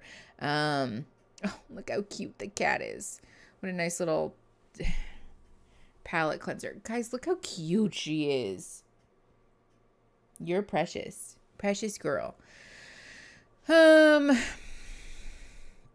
Actually, the best thing he can do for Colleen to pack his bags. His bags are super packed for someone who just called. That's a good point. I think that lends some credence to the idea that this is very staged. Now he's gonna rush over to be the good friend. Yeah, I'm very hopeful that this. Oh, thank you, Magnolia. Trigger warning for like a verbally aggressive or explosive argument coming up. I'm assuming that Matt and Colleen will have an argument. So if that's a touchy issue for y'all, fair warning. But yeah, there is just a lot about this interaction, particularly the interaction with Nancy and Bartise, that is super frustrating. Because again, if we go into a relationship and realize that the person we, picked or like decided to be in a relationship with is not a good fit for us, it's on us to communicate that, not on the other person to just mind read and then try to change themselves. That's not fair. All right, let's watch this argument with Matt and Colleen. Here we go. We are at 59:40. 59:40. We're going to press play in 3, 2, 1. What did you tell her? I told her I was going back to the apartment and she said she was gonna meet me here. Okay. And instead of coming back with me, she went to the fucking club. Yeah. Bro, how would you not, you would... I would be pissed off too, honestly, yeah. But I'm trying to say, like, this is not the end of it. Like, we don't have to pack the bags and get out of here. Tell me how to stay. Tell me how to stay, because I'm out. You've been looking for a fucking problem the whole time here, dude. Maybe I have. You've been looking for a problem. No, y'all I don't like Bartise, but he's not wrong. I'm jealous of where you are, bro. You have had no problems with Colleen, the girl that you fucking love, a girl that you found attractive at the day that you fucking were revealed to her, okay? I would pay money to be in the situation you're in, okay? Ew. You are set. Ew. Have a conversation with her tomorrow, and it's gonna be great. Even if it doesn't go great, you're gonna be able to say, hey, one of y'all is gonna say, hey, I'm sorry I was wrong. No matter who it was, both y'all kind of wrong, both y'all kind of right. And that's the beauty of this whole fucking thing, right? You guys are gonna love each other no matter what happens tomorrow. Fuck, dude, I want to be in your situation. I get it, you're jealous of the connection that we have, but is that connection really real? I don't want to be with a girl that's going to be out till fucking 2 o'clock in the morning. You know that she's not like that normally, dude. Wow. How do I know what she's like? How do I know what she's like? Have you not figured it out yet? Honestly, I've only fucking seen her for a week and a half outside of the fairy tale fucking land. Okay, well, maybe that's something you should have thought about, Matt, before you joined this show. This shit right here, dude, this is the real world right here. This is a Wednesday at 2:30 in the morning and she's nowhere to be found. What is she doing right now? It's not somebody I want to give my life to, man. It's not. It's not. Right now, there's no fucking way I can marry this woman.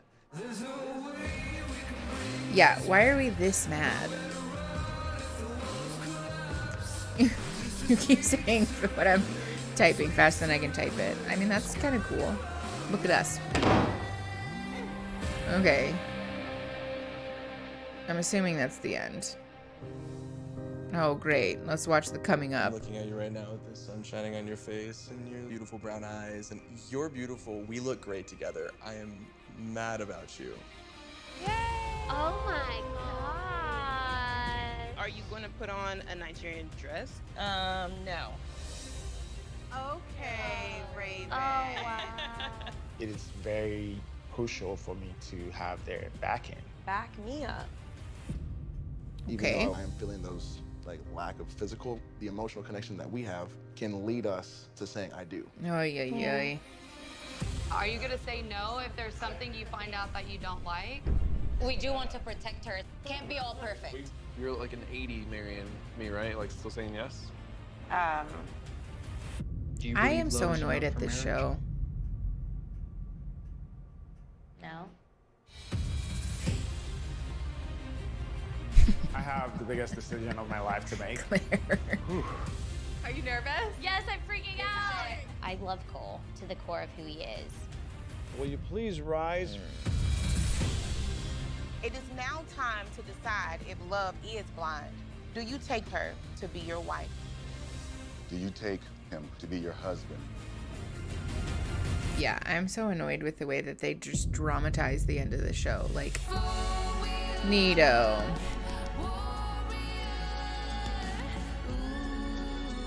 Oy, oy, oy. Okay.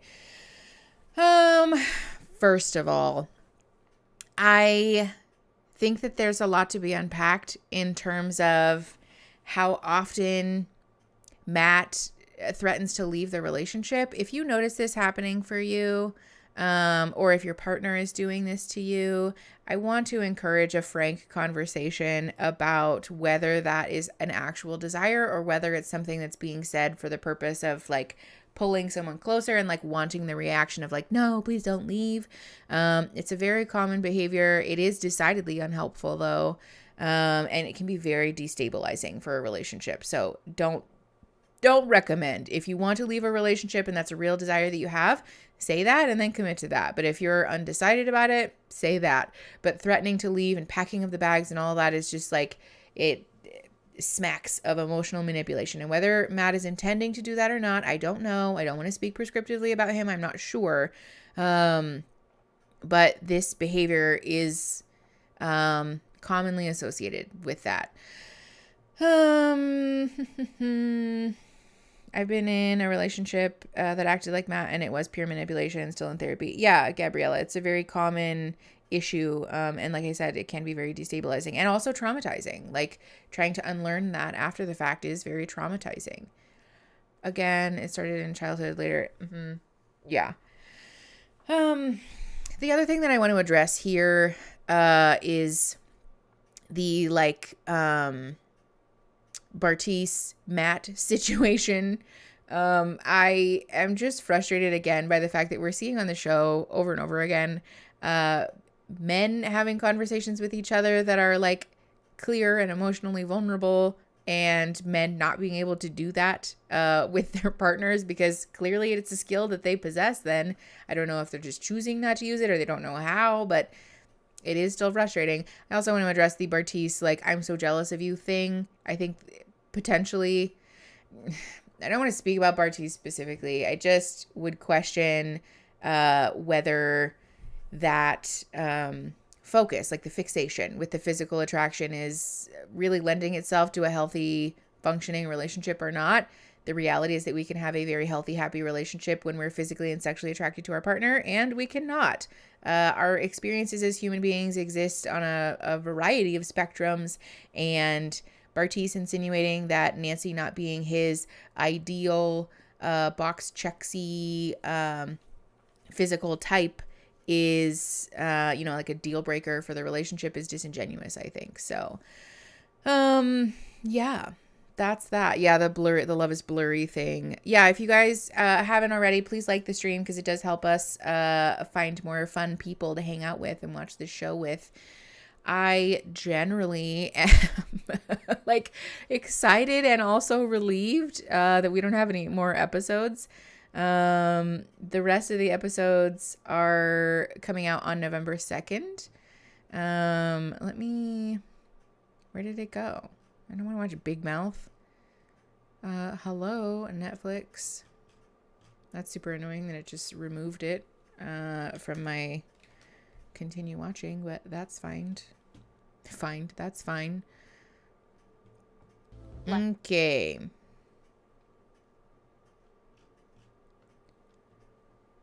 Boop, boop, boop. Can I just like see episodes and info? Thank you. More episodes are coming on November 2nd. So we will be live the 2nd, 3rd, and 4th to watch 8, 9, and 10. And then the finale is coming out on the 9th. Yeah, the finale, episode 11 is coming out on the 9th. I have a prior engagement on the 9th, so we won't be watching it that day, but we'll be watching it later. I put it on the schedule. I think we're watching it on the 11th. So we still have 4 more days of streaming. I am low-key a little bit sad, though, like once we finish this, to be done with the streaming. So we might incorporate streaming more often on the channel because I've enjoyed this a lot. Do I have any catnip for Special Child? No, unfortunately, I do not. My cats don't really like catnip all that much anyways, to be perfectly honest. Your burb is doing her flock call. Aw, that's cute. Palette or palette? What are we going for here? Wait, what? Oh, palette cleanser. Yes. I can't wait to see the messy reunion. Oh, God, Pterodactyl. I'm so nervous about the reunion. I'm very curious to see who's going to say yes, though. What time do the lives start? So the lives, I posted a schedule on the community tab. Typically, they're at 11 a.m. Pacific Standard Time. There is one that's going to be at noon, though, because, like I said, I have a prior engagement for that one. So I think one more of them starts at noon. But generally, 11 a.m. PST is a safe bet. I think they can the Flames, the show Unreal about large bachelor demonstrates. Wait, what? I hope none of these people say yes. Yeah, Britt. Aaron and I took bets about the beginning. Oh, yeah, Finley. What was the bet that you and Aaron made? One couple says yes. I say that one couple will actually say yes at the altar. Aaron says that 2 will. I think we both said, though, that after all of the content has been released, including after the altar, and we get like final updates about the couple, I think that no one will be together. I think Aaron said no one also. I just don't see it happening. There's an interesting conversation to be had. Aaron and I are planning on talking about this on the podcast. There's an interesting conversation to be had about the way that this show has devolved over time as it's gained more legacy as like a show, you know? And so we want to talk more about how I think the show gaining more notoriety and like being a thing has made it increasingly less likely for people to actually stay together and to really build like those honest relationships. Cannot believe you can talk for 3 hours straight without your throat getting completely sore. Thankfully, my throat's not like sore, Christine. It's just the tonsillectomy. This is really gross. I'm going to tell you guys something really gross about tonsillectomy. If you don't want to hear about it, then that's totally fine. You can mute. Oh, the podcast. The podcast is hosted on the Patreon. It's available for the tier 2 and up. Mickey would absolutely love. Yes. The Married at First Sight series. We've actually done. Yes, Morgan. That's what it is. We have talked about Married at First Sight on the channel before. I think we made 2 episodes about it. And I don't think they did super well, so we stopped talking about it, but I'm happy to talk about it again. Someone please tell us in the chat after the tonsil talk. Okay, yeah, I'll tell you, and I'll just put my hand up when the tonsil talk is done. But basically what happens when you get a tonsillectomy, I'm going to tell you, so if you don't want to hear, don't listen. A tonsillectomy, they cauterize your tonsils off. And so then in the course of like your recovery, you end up with scabs. And the scabs have to come off. So the reason that my throat is like itchy is not because it hurts, but because I have one scab that's hanging on the left side of my throat, and feeling it peel off is so itchy and gross, but it like, you can feel it flapping around in there. It's disgusting. And it also makes me kind of feel like I'm going to gag. So I just drink water to try and wash it down so that I can swallow it instead of having it just hang around. Yeah, it's disgusting. Okay, tonsil talk is all done. We're good. Yeah, it's not the cutest. So, but we're almost done. We're like so close to being back to normal. It is awful, Finley. I don't love it. But yes, so the podcast is available. Athena, I'm so sorry. We just finished watching episode 7 of talking about Love is Blind, but I was just talking about how I can talk for hours without my throat getting sore. I had a tonsillectomy. It's a whole thing. But yes, we are planning on talking on the podcast more about Love is Blind and like some ancillary thoughts that we have about reality TV generally. If you want to listen to the podcast, you can become a patron and subscribe to the tier 2 or above, and you'll get access to the podcast. Aaron and I have a fun time on there. We've had a bit of a snafu with uploading episodes lately because of my surgery, and then Aaron got sick, but we have a new episode coming soon. So all right. I think I'm going to call it there. I'm comfortable with that. I want to say thank you so much to all of you who have been here and like hung out with me. I've had so much fun the last couple of days. I appreciate y'all. So we will be back on November 2nd, Wednesday, November 2nd. Yes, a nice 3 hours. Today was a long stream, you guys, but I enjoyed it. So we'll be back on the 2nd to watch episode 8, and then the 3rd for episode 9, the 4th for episode 10, etc., etc. So I will see y'all there. Make sure that you like the video and subscribe to the channel, and you can turn on notifications so that you get notified when we go live. But otherwise, I will see you guys in November. I hope everyone has a wonderful Halloween if you celebrate Halloween, or just a nice end of the month if you don't. So, yeah. All right. I'll see you guys on the flippity flip. Thanks for coming, and I'll talk to you later. Aw, perfect. Okay, great. See you all next week. Oh, at the pool party. All right. Bye, everybody.